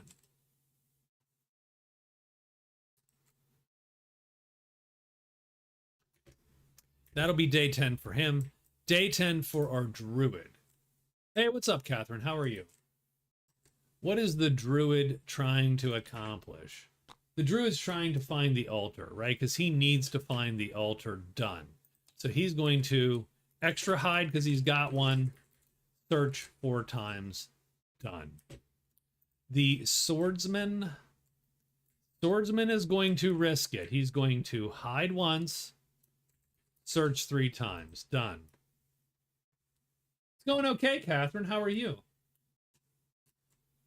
I mean, although you were probably also flirting with Scott, and that's the new rule, right? If you flirted with Scott in the past, you're dead to me. In fact, oh my God, all of chat's dead to me. Oh, Jesus. So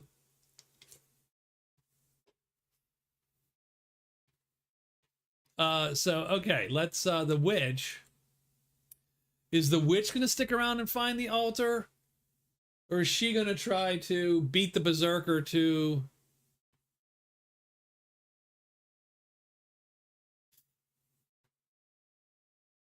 can she? 1, 2, 3. She could walk to the fairy ring in 1, 2, 3. And she could try to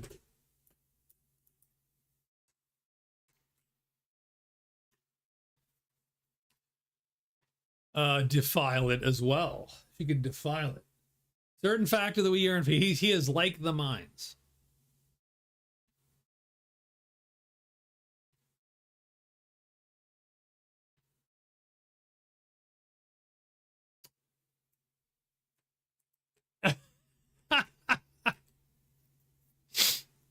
So we go 1, 2, 1, 2, 3, and quest. It's a little bit of a move there,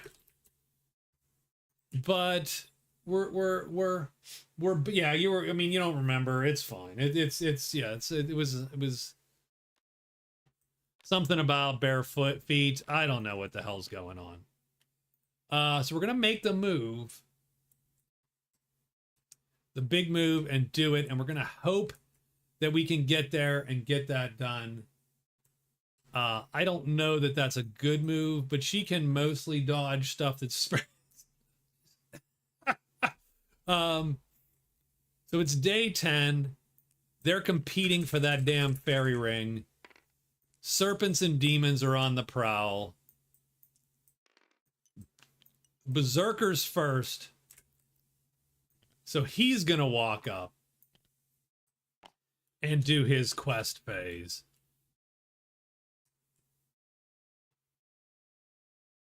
He's gonna do the quest phase, and he's gonna draw the Gate Guardian. Did I make a creature for the Gate Guard? I don't think I did. That sucks a little bit. Since that would be nice to have.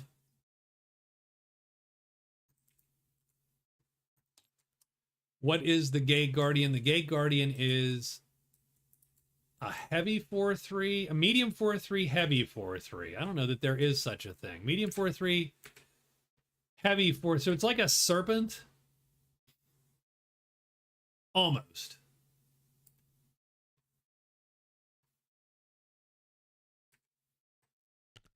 Let me do this. I'm going to copy this and paste it and flip it, and then we're gonna cheese this here. We got this.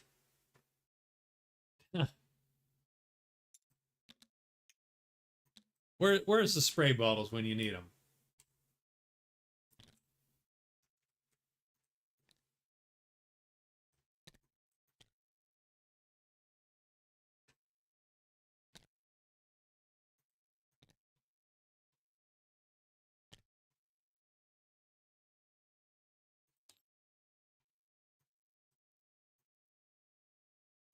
And there you go. There's our Gate Guardian.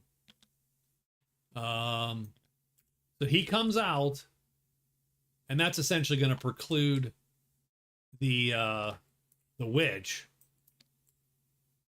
Now, theoretically, he is hidden. He has rested. He is hidden. He has alerted his weapon. All the things. Yeah, so the witch comes up and tries to do a thing, but she cannot do it anymore because the gate guardian's out and ready to kill. You guys need to filter your tap water. I mean, are you, beers? It's beers. It's all about beer. Did we draw anything else? No, we drew nothing else up there. Done. All right, and finally, our druid is hiding.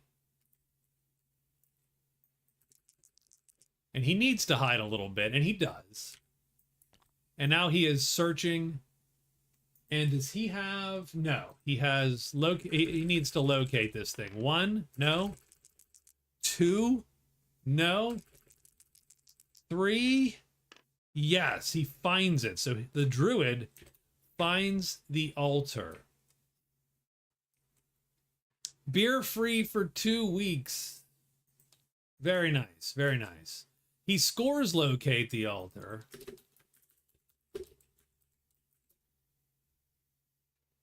And that's going to give him a point.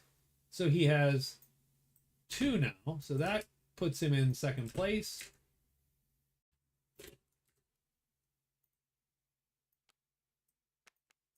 And we're going to trade his card in.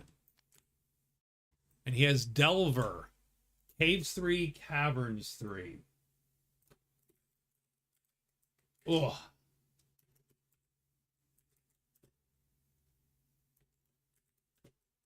So he needs to end a phase in both of those clearings.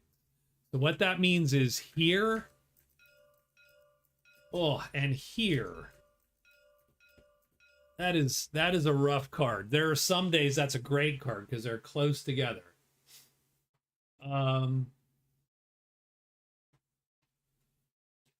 the meantime, he has one more. He has a loot he could do again on the altar. Because he's found it in 3. This is going to be his 4th search. He's going to go for a treasure, and he gets the 3rd card. So I'm going to pull these off. I hate these spell cards on here. And he gets the 3rd card. Oh, he finds the Crypt of the Night. We turn to the bottom of the pile.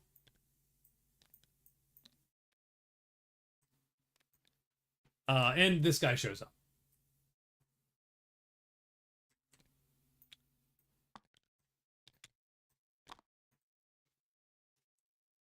So let's look at the Crypt of the Night real quick.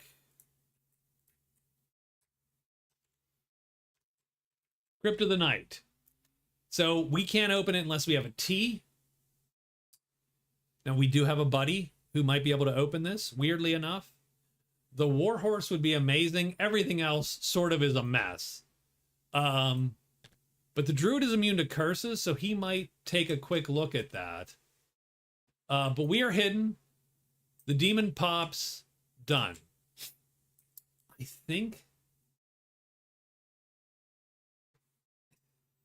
Oh, and the Swordsman has not yet gone, has he?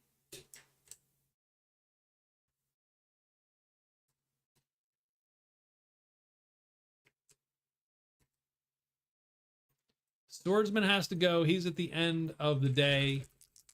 He has to roll his hide, or else his guy's dying. So he hides. He's got to search for the crypt 3 times. 1.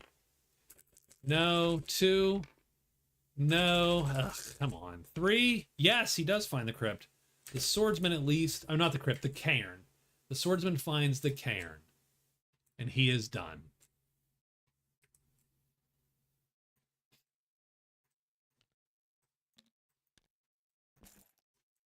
Right? Yes. Hide, search, search, search. Done. So now we have some combats to go. The Gate Guardian is technically on the Witch right now. And the scary part about the Gate Guard is the Witch can't flee him.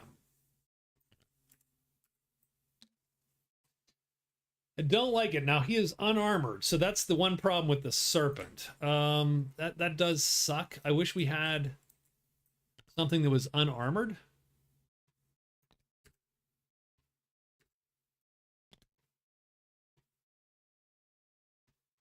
But we're just gonna have to remember that the Gate Guardian is unarmored, right? I mean that's all. That's and he currently would be on her spot. The only, if the Berzerker felt generous, finally got a cheap tripod to do vids now on channel. Oh, very nice, Catherine. How fun. How fun is that?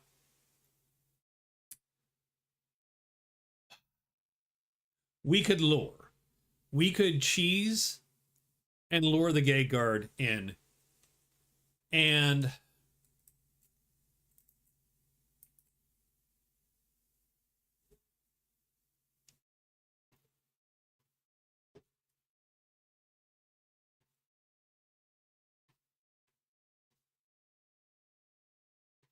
there's no reason really to do so. There's no reason not to do so, sort of.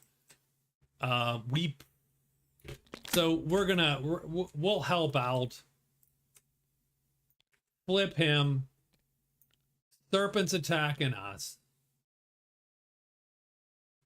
DDO vids. Oh, I still love DDO.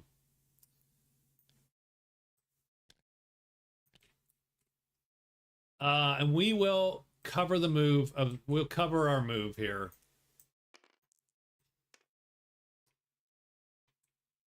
Reaction vids. Don't do reaction vids. That's terrible. that's dumb. That's terrible. Come on. There really are no, there's no good reactions. Oh, and this guy goes to here, by the way. So I think the Berzerker is going to lure the dude out with the archer.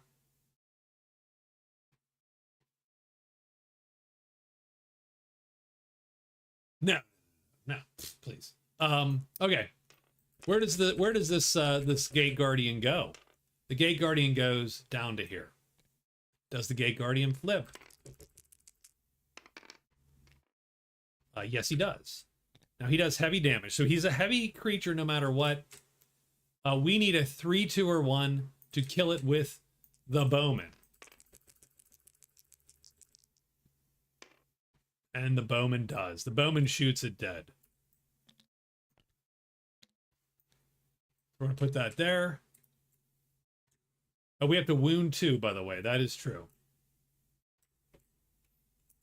So we have to wound. So we probably wounded this, I'm sorry, before we did anything, and then we would just play one of these, because it doesn't matter what shit we play. So we are done there. We kill the Gate Guardian. He's not worth any prowess as far as I know, but we should give him some prowess, right? We'll make him as much as the serpent, because sure, that's what he got based off of. So 4. I like that.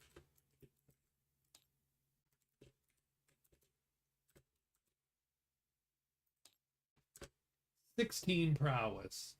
The Berzerker is winning by such a huge margin." We did kill the Gate Guardian. We destroyed the gate, the ring. So we got the ring. Fairy ring is done. I'm sorry, it's the Ring Guardian. So that's our second card for the Berzerker, and he's now winning by 4-2. Yeah, the bowman has, I think, 4. I think the bowman does have 4 kills. That's because these bowmen get to roll 1 die, like the Woods Girl. They're effectively mini Woods Girl. It's real good.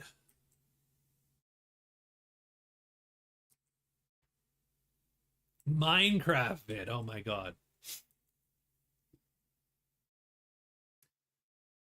I mean, one of these days I gotta get back into DDO, and then we have to play together. That you know. So the fairy ring is gone. It has been destroyed. Berzerker smashes it with his hammer. So done. The Druid.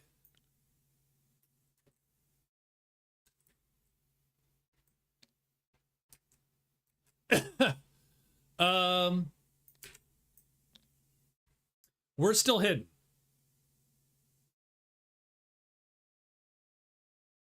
We're going to lure with our guy. Lure demon with guy. We're going to hit and kill this demon, but not before he power the pits this dude. So that could be a problem.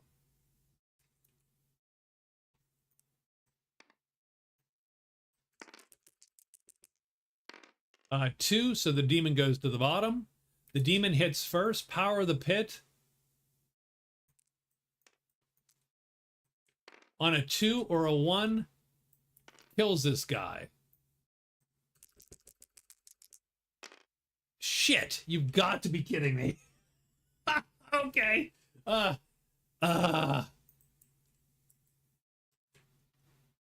Kills him. Nukes him. Carries him into the abyss. The Druid is lucky he does not lose anything because that was a rescue and not a hire.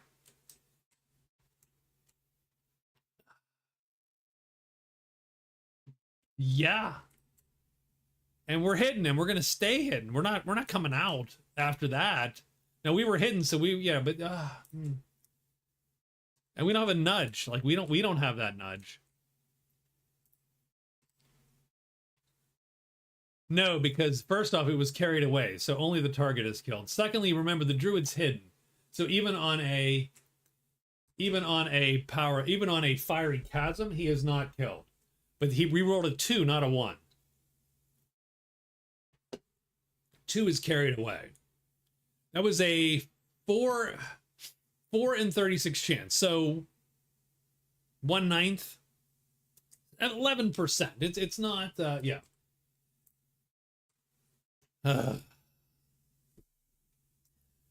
Having said that, that was probably the first piece of bad luck the Druid has sort of stumbled into. So be it. But the dude is dead. I was sort of excited about that guy because as a permanent buddy, that is huge. That's huge, huge, huge, huge.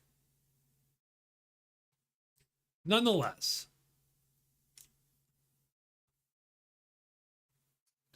he is carried into hell, screaming, kicking.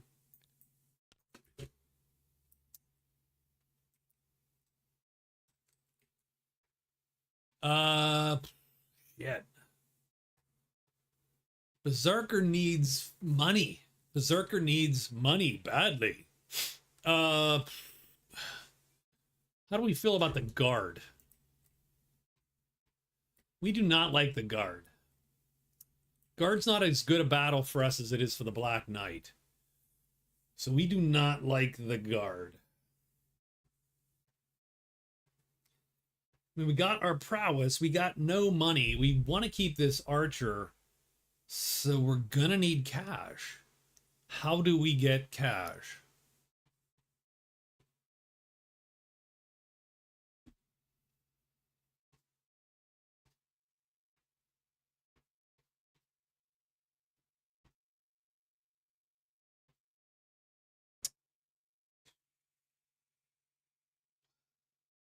So I think the Berzerker is going to move up into the Borderlands. Now, metagaming, he knows that there's some stuff in there.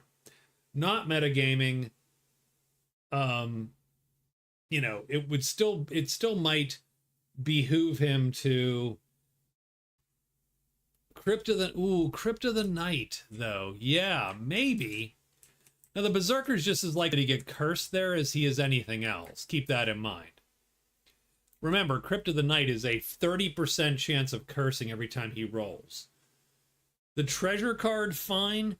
That demon is not a good fight for him. Because remember, the demon hits him on round 1 and then flips over. Well, if we survive the power of the pit, and by survive the power of the pit, I mean a 1, a 2, and a 4 are hideous. A 4, that's a death. A 1 or a 2, that's a death. So, what is it? It is 1, 3, 5, and 7. So 1 plus 3 plus 7 is 11/36 chance. It's about a 1/3 chance that we die. It's about a 1/3 chance we die. We could go in hidden, of course, and do the cheesy second round thing. That is absolutely the case. He does have a buddy, so we could avoid some of that. So I don't hate it, but it is a tiny bit of risk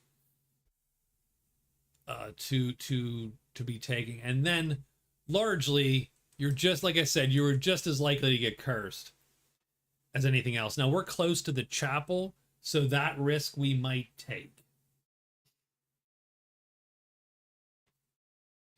So hide, move, move, move, maybe.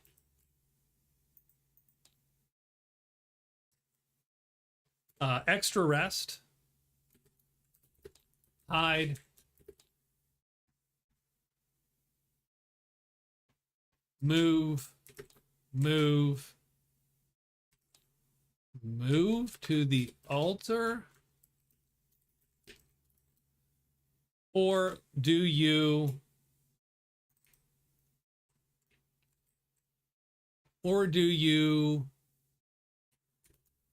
So I think I would do this. Extra hide. So we're going to hide. We're going to extra rest and rest. We have 2 moves to the Borderlands.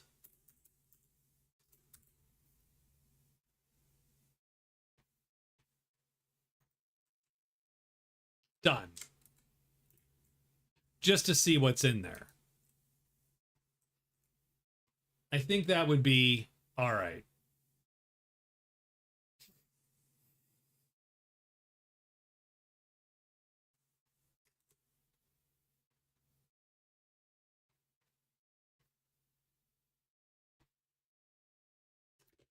Because it's day 11. That gives him 2 days to get down there if he wants to get down there.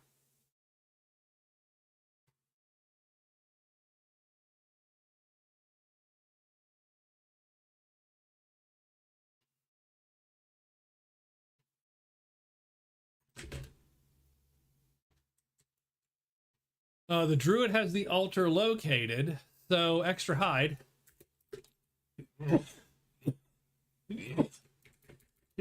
Search 4 times. Sorry about that. Excuse me.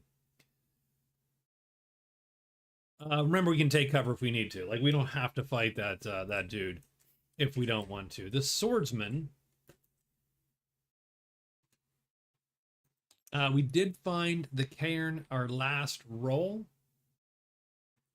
I think we need to get that done there.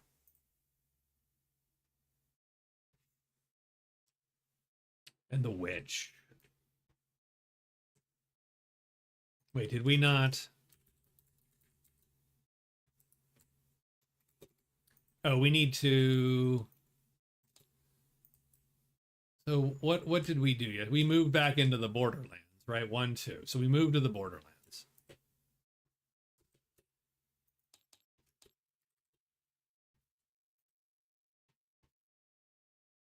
Yeah, he's going to hide before searching, 100%.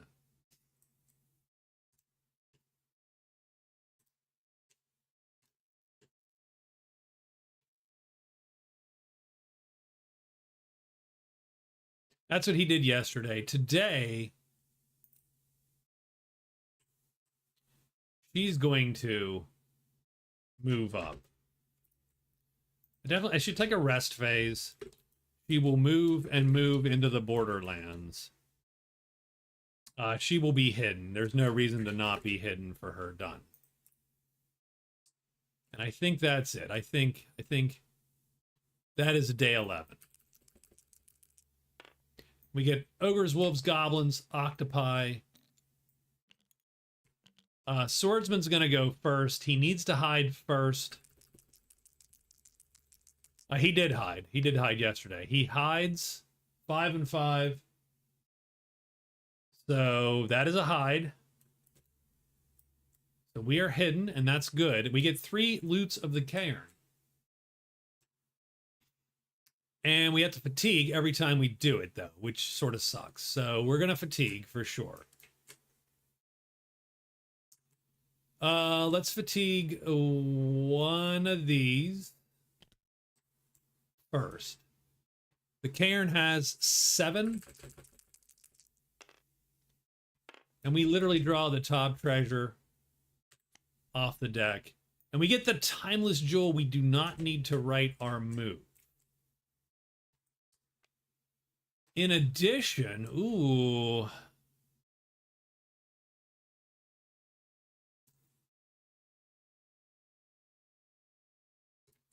Okay, we'll have to think about this. Because we could bring them a treasure.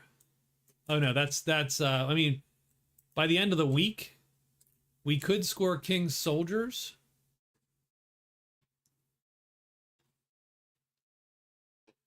But if we didn't want that point, we could also sell it to them for 34 bucks. Have to think about that. But that's the first loot. Second loot. And he has to fatigue. 6. So he draws literally the bottom card now. The map of the Lost Castle.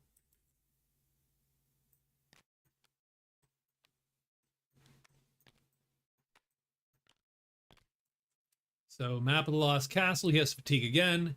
He will fatigue one of these. The last loot of the day. And he gets a 4. So the 4th card, and he has to fatigue one last time. The Draft of Speed. Not good. Well, it's not great for him. It's not necessarily, I shouldn't say that. That's not necessarily true. It's great for this chip because this chip becomes an M2. And this chip becomes an M4. So I'll just put that here for now. Timeless Jewel's a big deal, though, for our guy. But we do have to fatigue a 3rd, and we'll fatigue that guy for now. Done.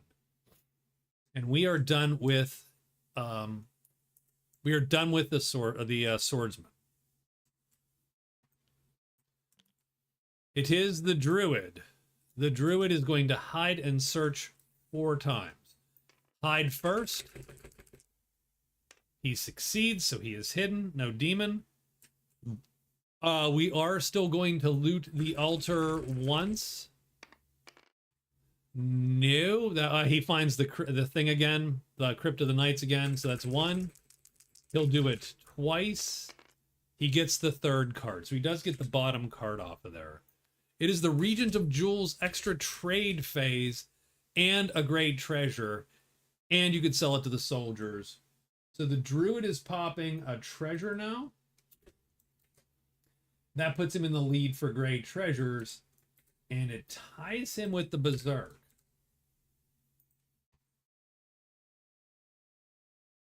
Those are his first 2. I think for his last 2, he is going to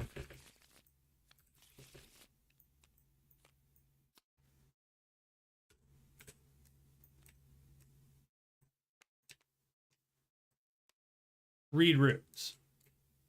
The Druid is immune to curses, so I'm not super concerned about that. We need to roll a 1, 2, 3, or 4 to get rid of that type 3 spell. We do. So the type 3 spell is awakened. We can look at it. It's web. If you hit it, then the victim has to stay in the same box. You target like a box. Single enemy. Tied to that maneuver box and will be assigned to that box for the rest of the fight. Now we need to roll a 1, 2, or 3. So this is our last search of the day. If we roll a 1, 2, or 3, we can learn that type 2 spell. No, we get a curse, but we're immune. Done. So we are done. Druid is done. The witch is going to end up here. She is going to rest this shit, and she is going to be hidden. We think. She is hidden. Now she flips all the goodies. Stink and the Lost City. The Lost City is in 3. Stink is going to appear, but that's not going to draw anything. And we're actually hoping maybe to get goblins too, because if we get goblins, we get the shrine, we get the pool, we have the vault in 3, we have roar in 4. That was the swordsman's armor. Nothing in 2, but that's fine. What draws? Every freaking thing draws. We get patter, so we get some goblins, and we get the octopus.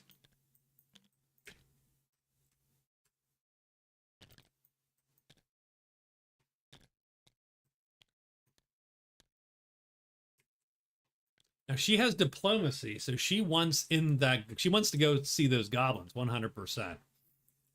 The cat is going to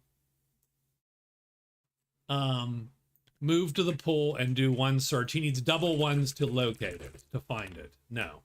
And he is done. Berzerker. Ooh. Did he actually go to the Borderlands? Son of a bitch.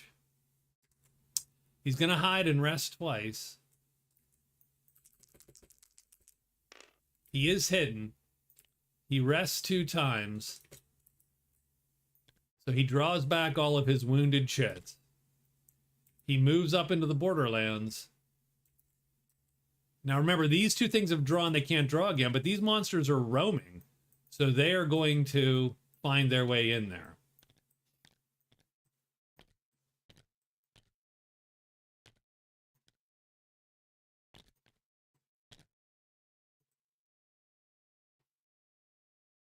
Not a giant fan.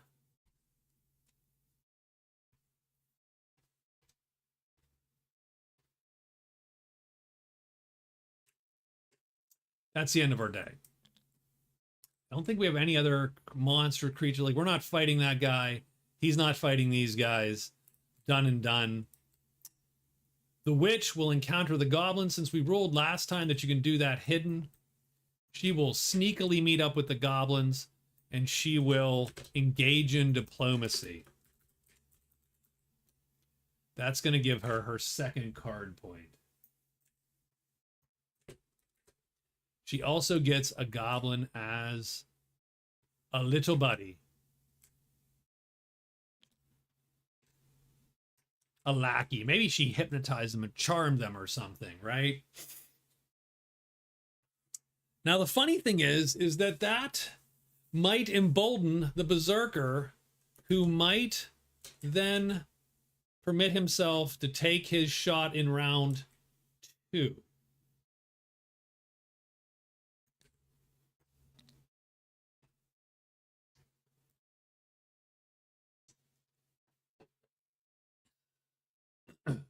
Did you know Tolkien invented octopi?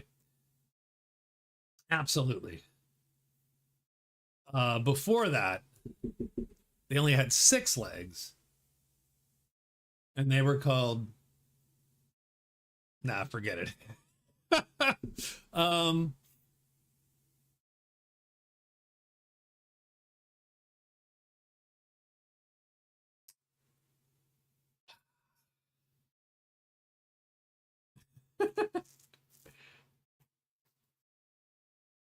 So on round 2, I'm going to have this guy jump out and lure. We will have readied our weapon, and we'll play the tremendous here. So we have...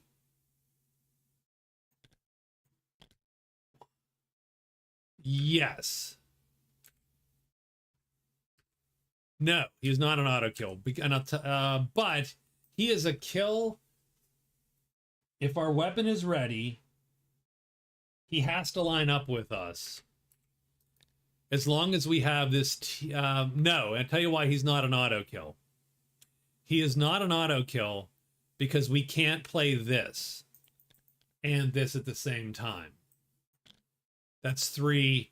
He is an auto kill with if he's able to play 3 asterisks. But you have to burn 2 asterisks every time, so that's exhausting. So he gets a shot 4, so he's going to line up. The bowman does get the first shot. A 1 or a 2 kills, and the bowman kills him before the berserker even gets a chance to try to take him out.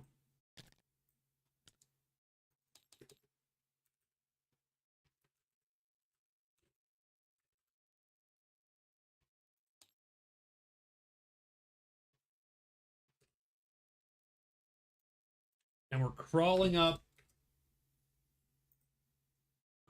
the chain here. We are killing everything we have come across. So that is done. No one else is fighting. That is end of the day. Bullshit. Is it, though? Is it?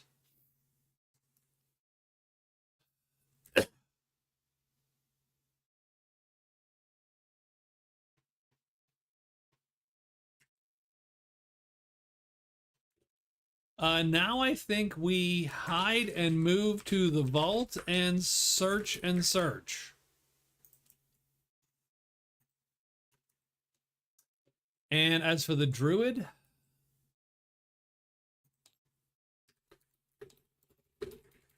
I think we search one more day. As for the, I think we hide, rest, search. Oh, we don't have to write our move. So there you go. So XXXX. Now our moves are now that. Done. And the witch. So the witch has... But token elf has to hide and hide and hide. This guy is one shot killing the world. What does the witch want to do?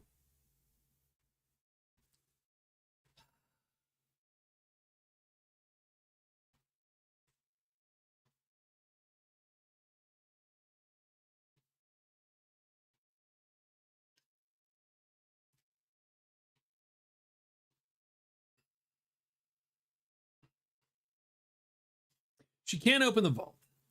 Once the vault is open, she can take advantage of that, but she cannot open the vault herself.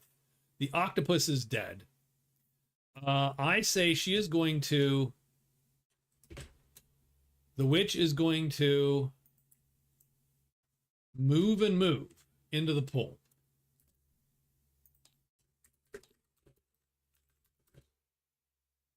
Done. He is just pissed because his elf had a hell of a time ambushing, and this bowman is just literally tearing the shit out of every monster so far. He has all the kills. 2 ghosts, a giant, a gate guardian, and an octopus. This guy is all in. Okay. Day 12, let's roll a monster roll. And this is sort of weirdly important one, because all kinds of stuff could happen here. Dragons appear. So we're going to get Roar. Roar's going to pop a dragon. There you go. So, let's have the swordsman go first. He needs to hide first, and he does, so he is hidden. He is going to rest once. Sure, we're going to rest once. And then we're going to pull from the cairn again. We have 4 treasures left.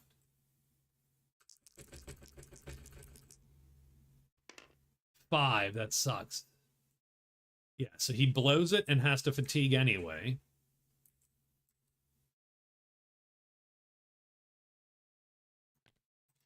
And then we're gonna one more time, and he gets the second card. And he gets the Black Book. Not super useful for him, but it is a great treasure, and that puts the Swordsman in the great treasures hunt there. So he takes a point, a half a point from the Druid, and so they're sharing those points. But that knocks the Druid out of first place, but catapults our Swordsman into second place.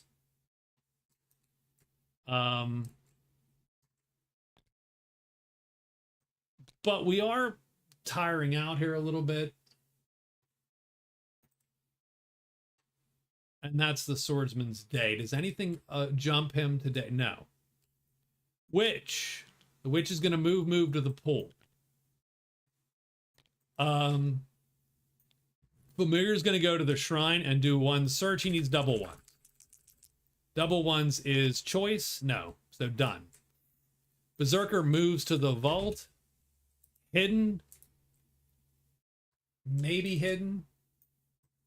Oh, but I'm sorry. We do get Roar 4. So Roar Cave is this guy. Now, the Familiar doesn't care.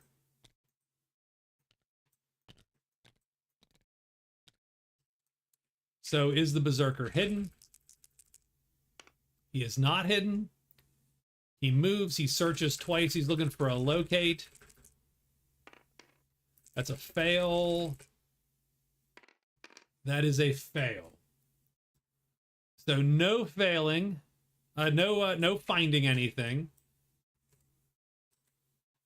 Oh, we have a card. I'm sorry. Sudden insight. We're gonna find the vault. So we find it on the first search. Done.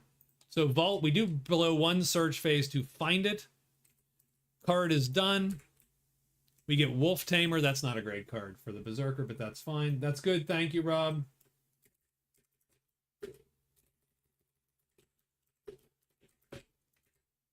So we do find it. We do have one extra search. So he is going to be able to draw if he fatigues a tremendous, which he will. He will fatigue this guy. And he opens the vault, and so he gets to roll and draw from the vault.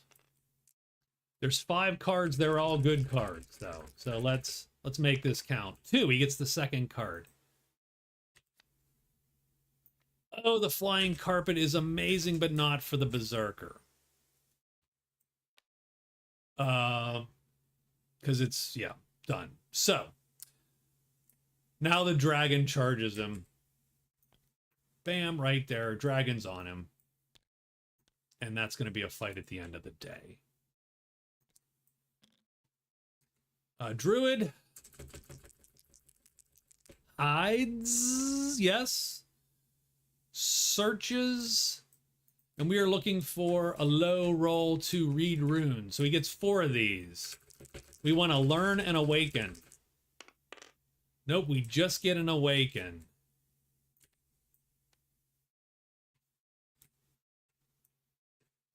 So we can still, now we can roll it.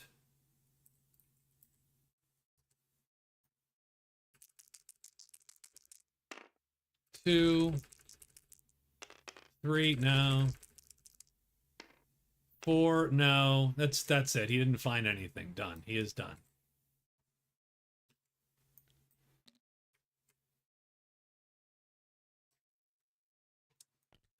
Looks like another battle. And it looks like we're going to play like that. And we're going to obviously ready our weapon here. And play like this. And we will cover the guy's move again to make sure this dude doesn't sneak in a hit, pretty much. Where does the dragon go? He lines right up. Does the bowman kill him first? Yes.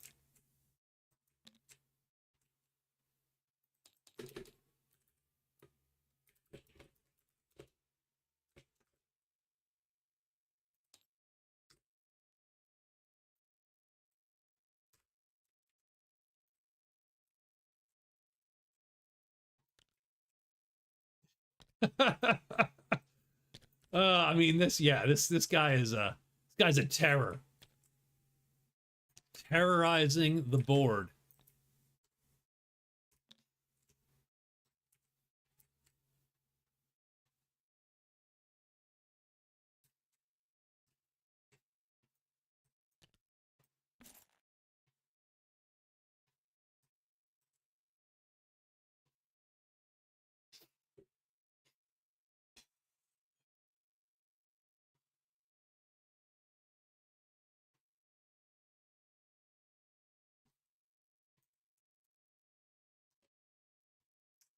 So the swordsman, that's an easy day for him. Why don't you put him in charge? Yeah, no kidding. Why don't we put him in charge? Swordsman, we got an easy day for the swordsman because he can do whatever he wants to do. Our berserker is going to hide and search. He's searching that vault. The druid, I think he is going to hide as well, and he is really, really invested in getting that spell, frankly.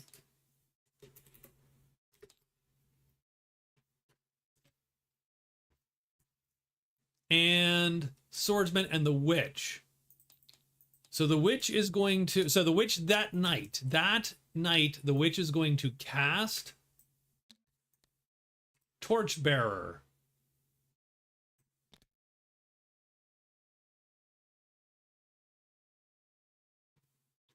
And so today she has an extra phase in the caves. So she is going to probably extra hide and 2 searches, and the cat will search twice. Done.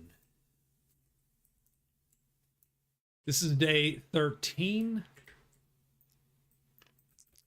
What monsters are in tow for day 13? Spiders and imps.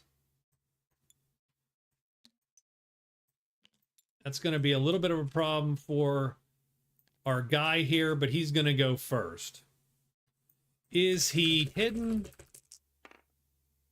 He is. Now he's so that's the first thing. He's going to fatigue and loot the cairn, trying to draw some value out of it before it all goes awry. There's literally only 3 treasures left. Ugh, that sucks. Okay, that's 1. We'll go 1 more time here, 2.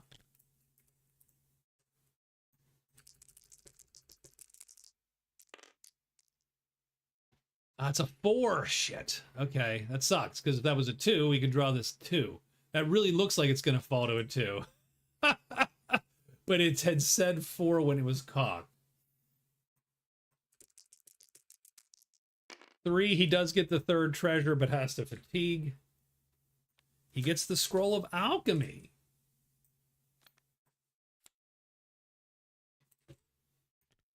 And then, I hate to say it, he's going to move out and go 4.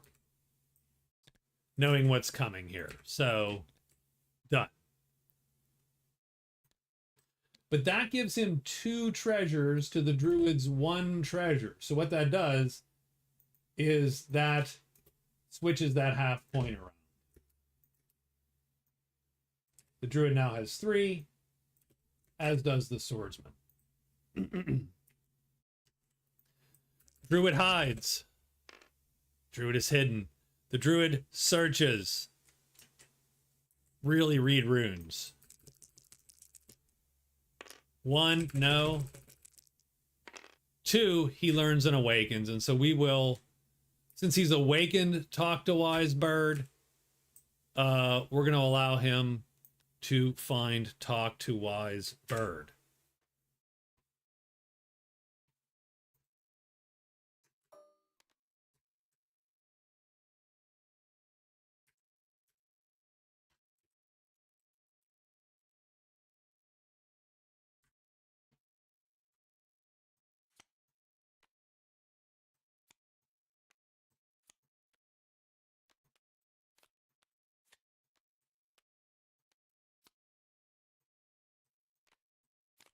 I mean, you already have the native leaders. The native leaders technically act as characters, not on their own. They don't like run around on their own, of course.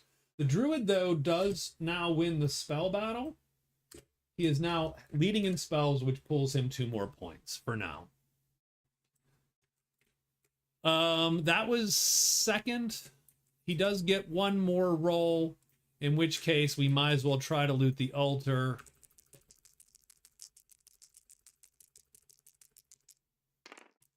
Three. He finds the crypt again. And 4. Now he is done. Nothing comes about.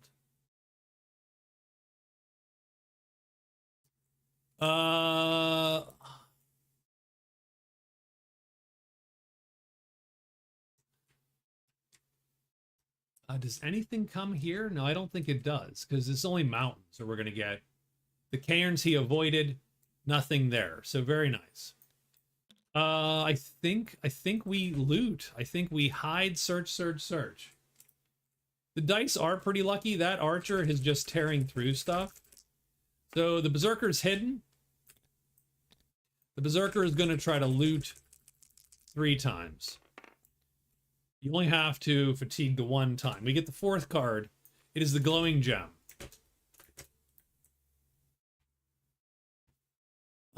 Boy, the soldiers will buy anything. That's 1. 2 is nothing because we're out of we only have 3 treasures. The 3rd search, he gets nothing again, and that's it. And nothing appears, and we are done for that day. Is there a fight? There is no fight.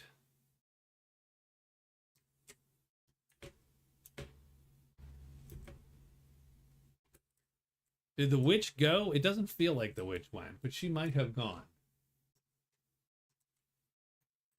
I'll give the witch, right? I think she hid, right?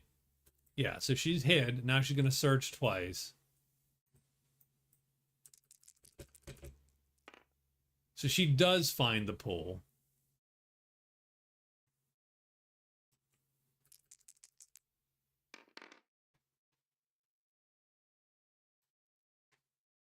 We have depleted some monsters, yes. I mean, some of them are on the board. And then dude rolls once and twice. Yeah,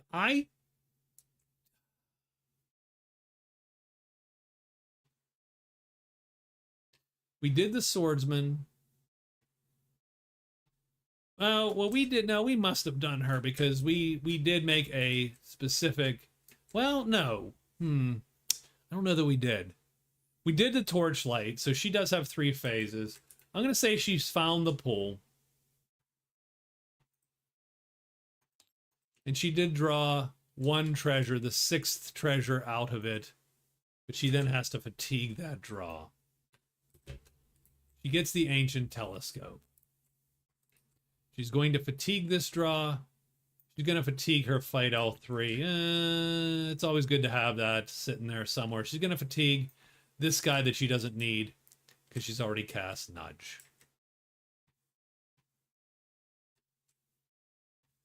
So let's see where so this is going to be day 14. We're going to have gold magic in every clearing. We do have to be a little bit wary just because, obviously. So I think the swordsman, again, he's easy. He's going to... I don't know what he does, right? He does whatever it is he does. I definitely think that he wants to go sell to the soldiers. The question is,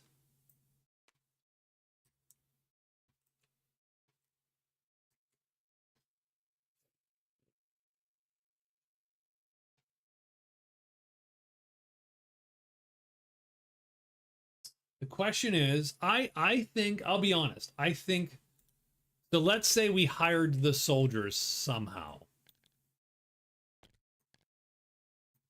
The soldiers are $10 to hire. You could be friendly Yeah, I think he's going to rest for sure, but I don't. Yeah, because I mean,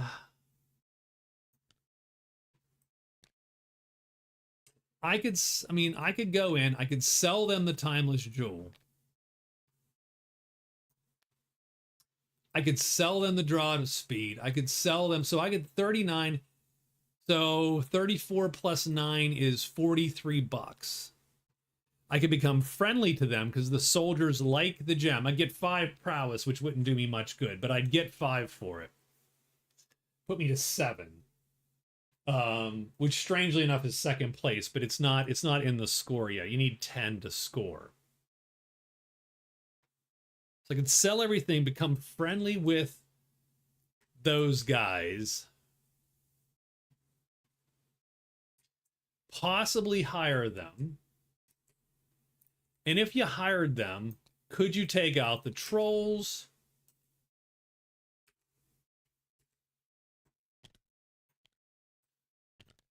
They're not great. The soldiers are a little bit chunky.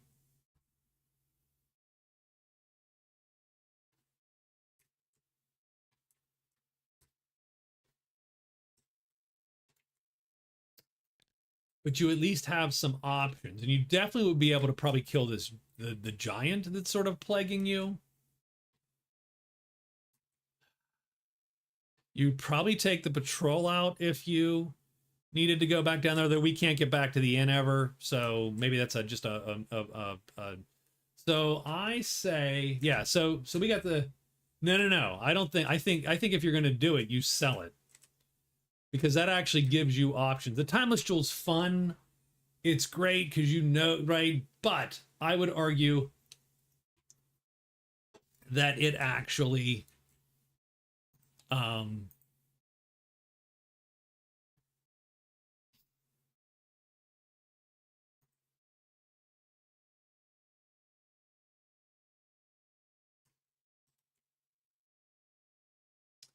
it would be actually super beneficial because we would become friendly with the soldiers if we sold it.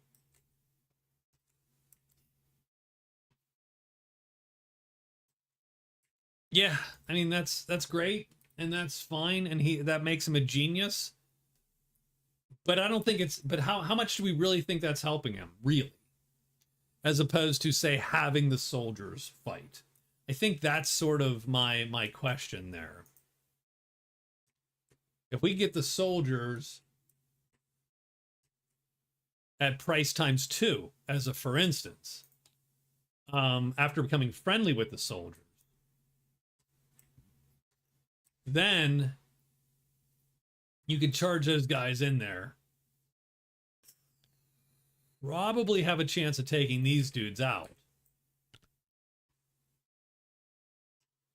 um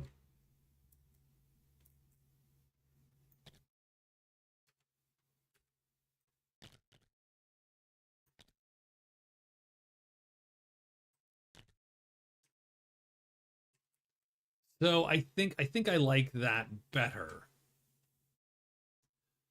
but I'm not going to do that today. You're correct. I think today is going to be today. The question was, do you turn in a treasure to try to get the victory point from them? And the answer in this case is no. I don't know best, actually. This is a lot of this is just right, sort of try, guessing and figuring out. I do think we rest 4 times today, for sure. I would love to get R3 too. So we have to hire him by the end of the day too. Not tomorrow, I should say. So he's easy. The Berzerker is certainly not as easy. How many treasures are left in the vault? 3.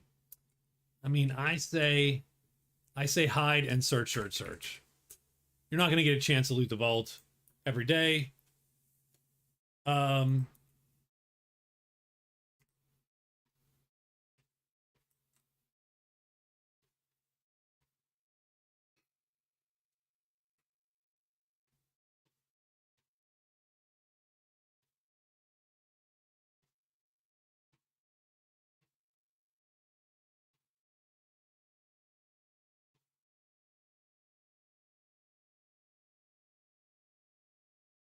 I don't want to lose my guy either.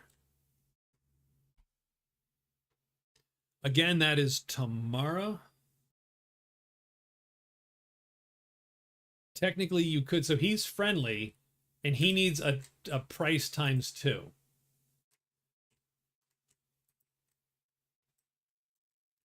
You could move into these woods, 1, 2, and then just hire.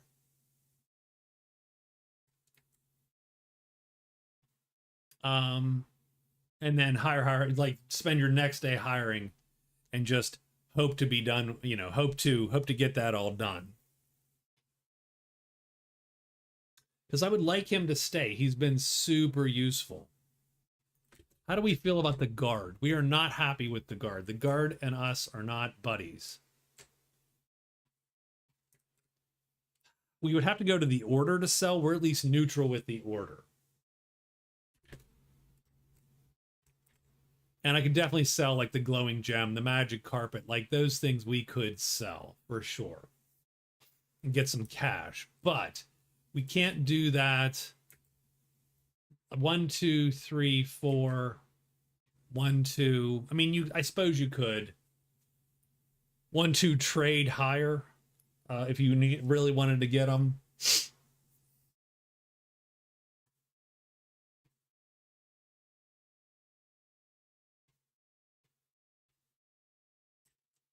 I say we move to 2. I say we move to the woods. Move to the woods, and then we're going to spend 2 higher phases trying to get that guy done. The druid has got his spell. He's got what he came here for.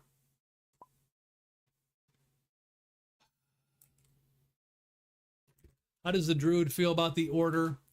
Not a big fan of the order. That's fine. It's okay.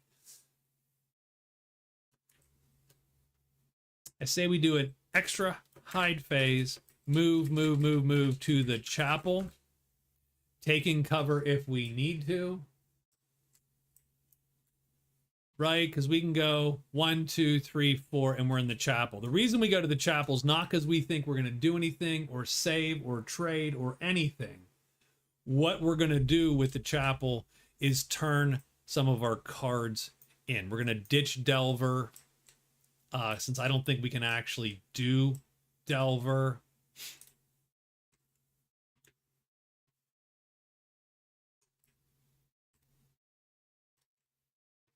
Unless we can get to somewhere else.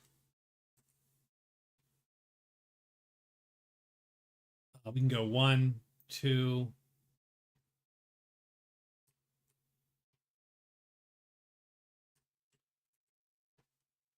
Yeah, I want to get rid of Delver. I want to get rid of Guide.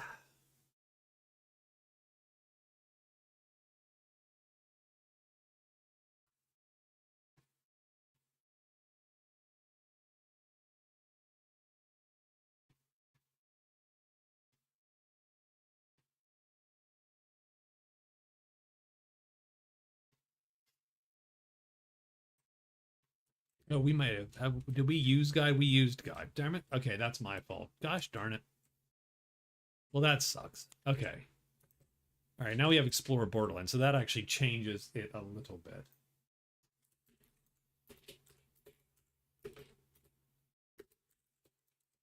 Okay. That does change the calculus a tiny bit. Gives us the ability to cycle a bunch of cards and turn in, get a point, blah, and right, and then we can go and do the rest of our stuff. The witch, extra hide and search, and the cat searches done. So day 14. Anything we roll here has to come back to the appearance chart. Dragons are going to come back. Spiders and imps come back. There's only 1 dragon off the chart. Done. Okay. Swordsman goes first. Oh, excuse me.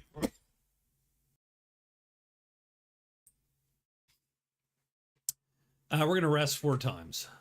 So 1, 2, 3, and 4. And we are done.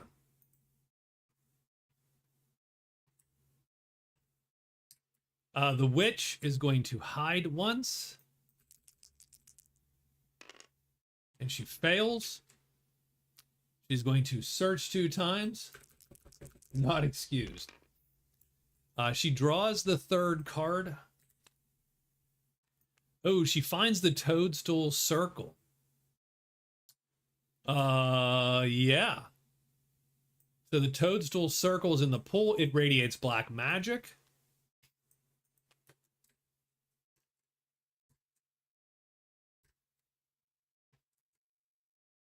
And you can see there some stuff she can't use. The Devil's Sword. I'm okay not doing anything, but I'm also okay. She gets an extra enchant phase, and she gets a black magic source is amazing. And she's found the toadstool circle for what it's worth.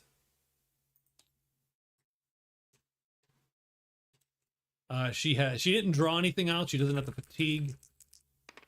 And she gets the 4th card, which she will hopefully draw something out.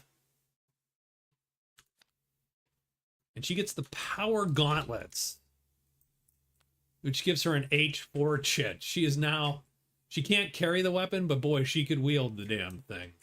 She could wield a medium weapon, because this is a medium chit when she has it available.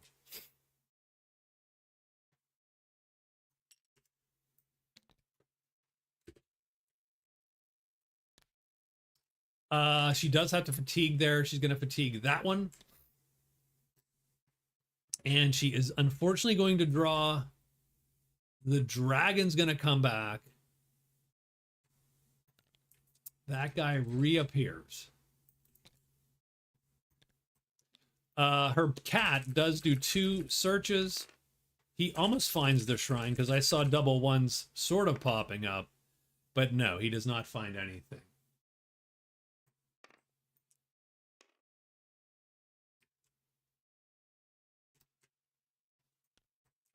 The druid goes 1, 2, 3, 4, and let's see if he is hidden. He is. He's going to turn in Dead Adventurer for a point. She is falling behind a little bit. You're absolutely correct.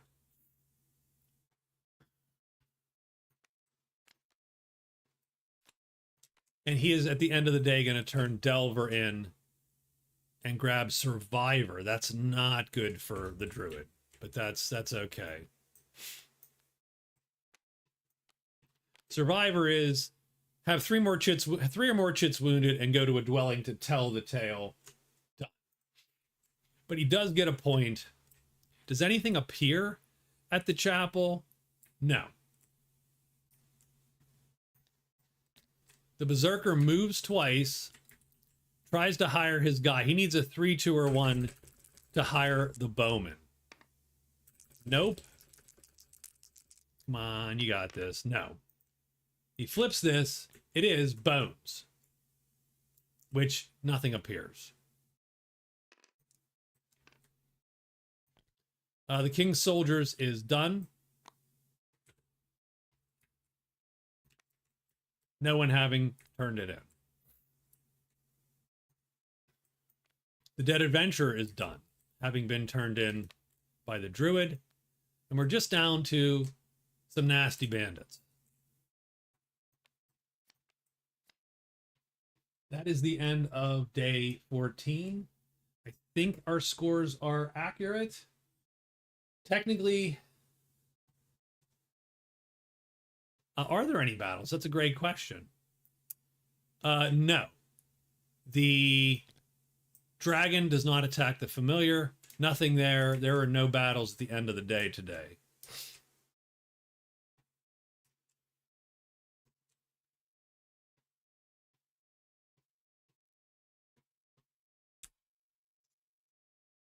The Berzerker was...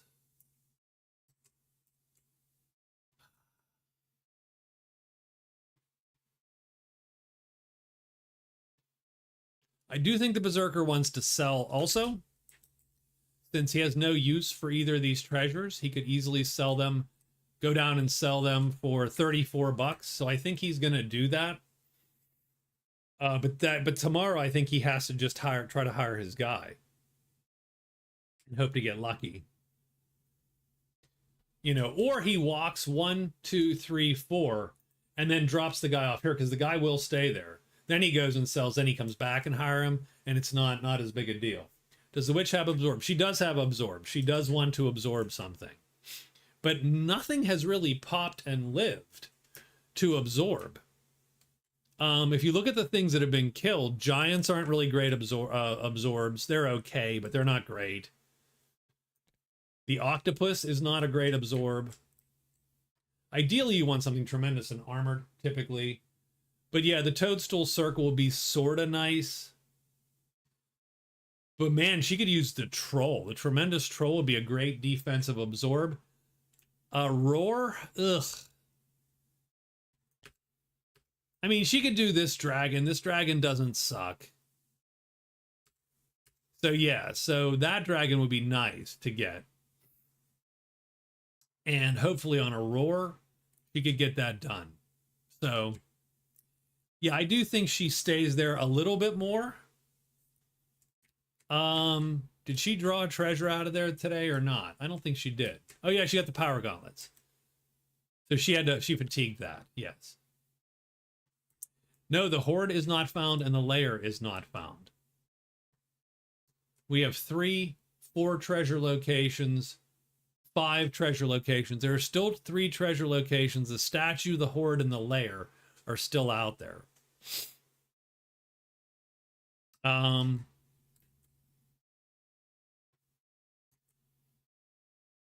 right, I think we're going to save the game.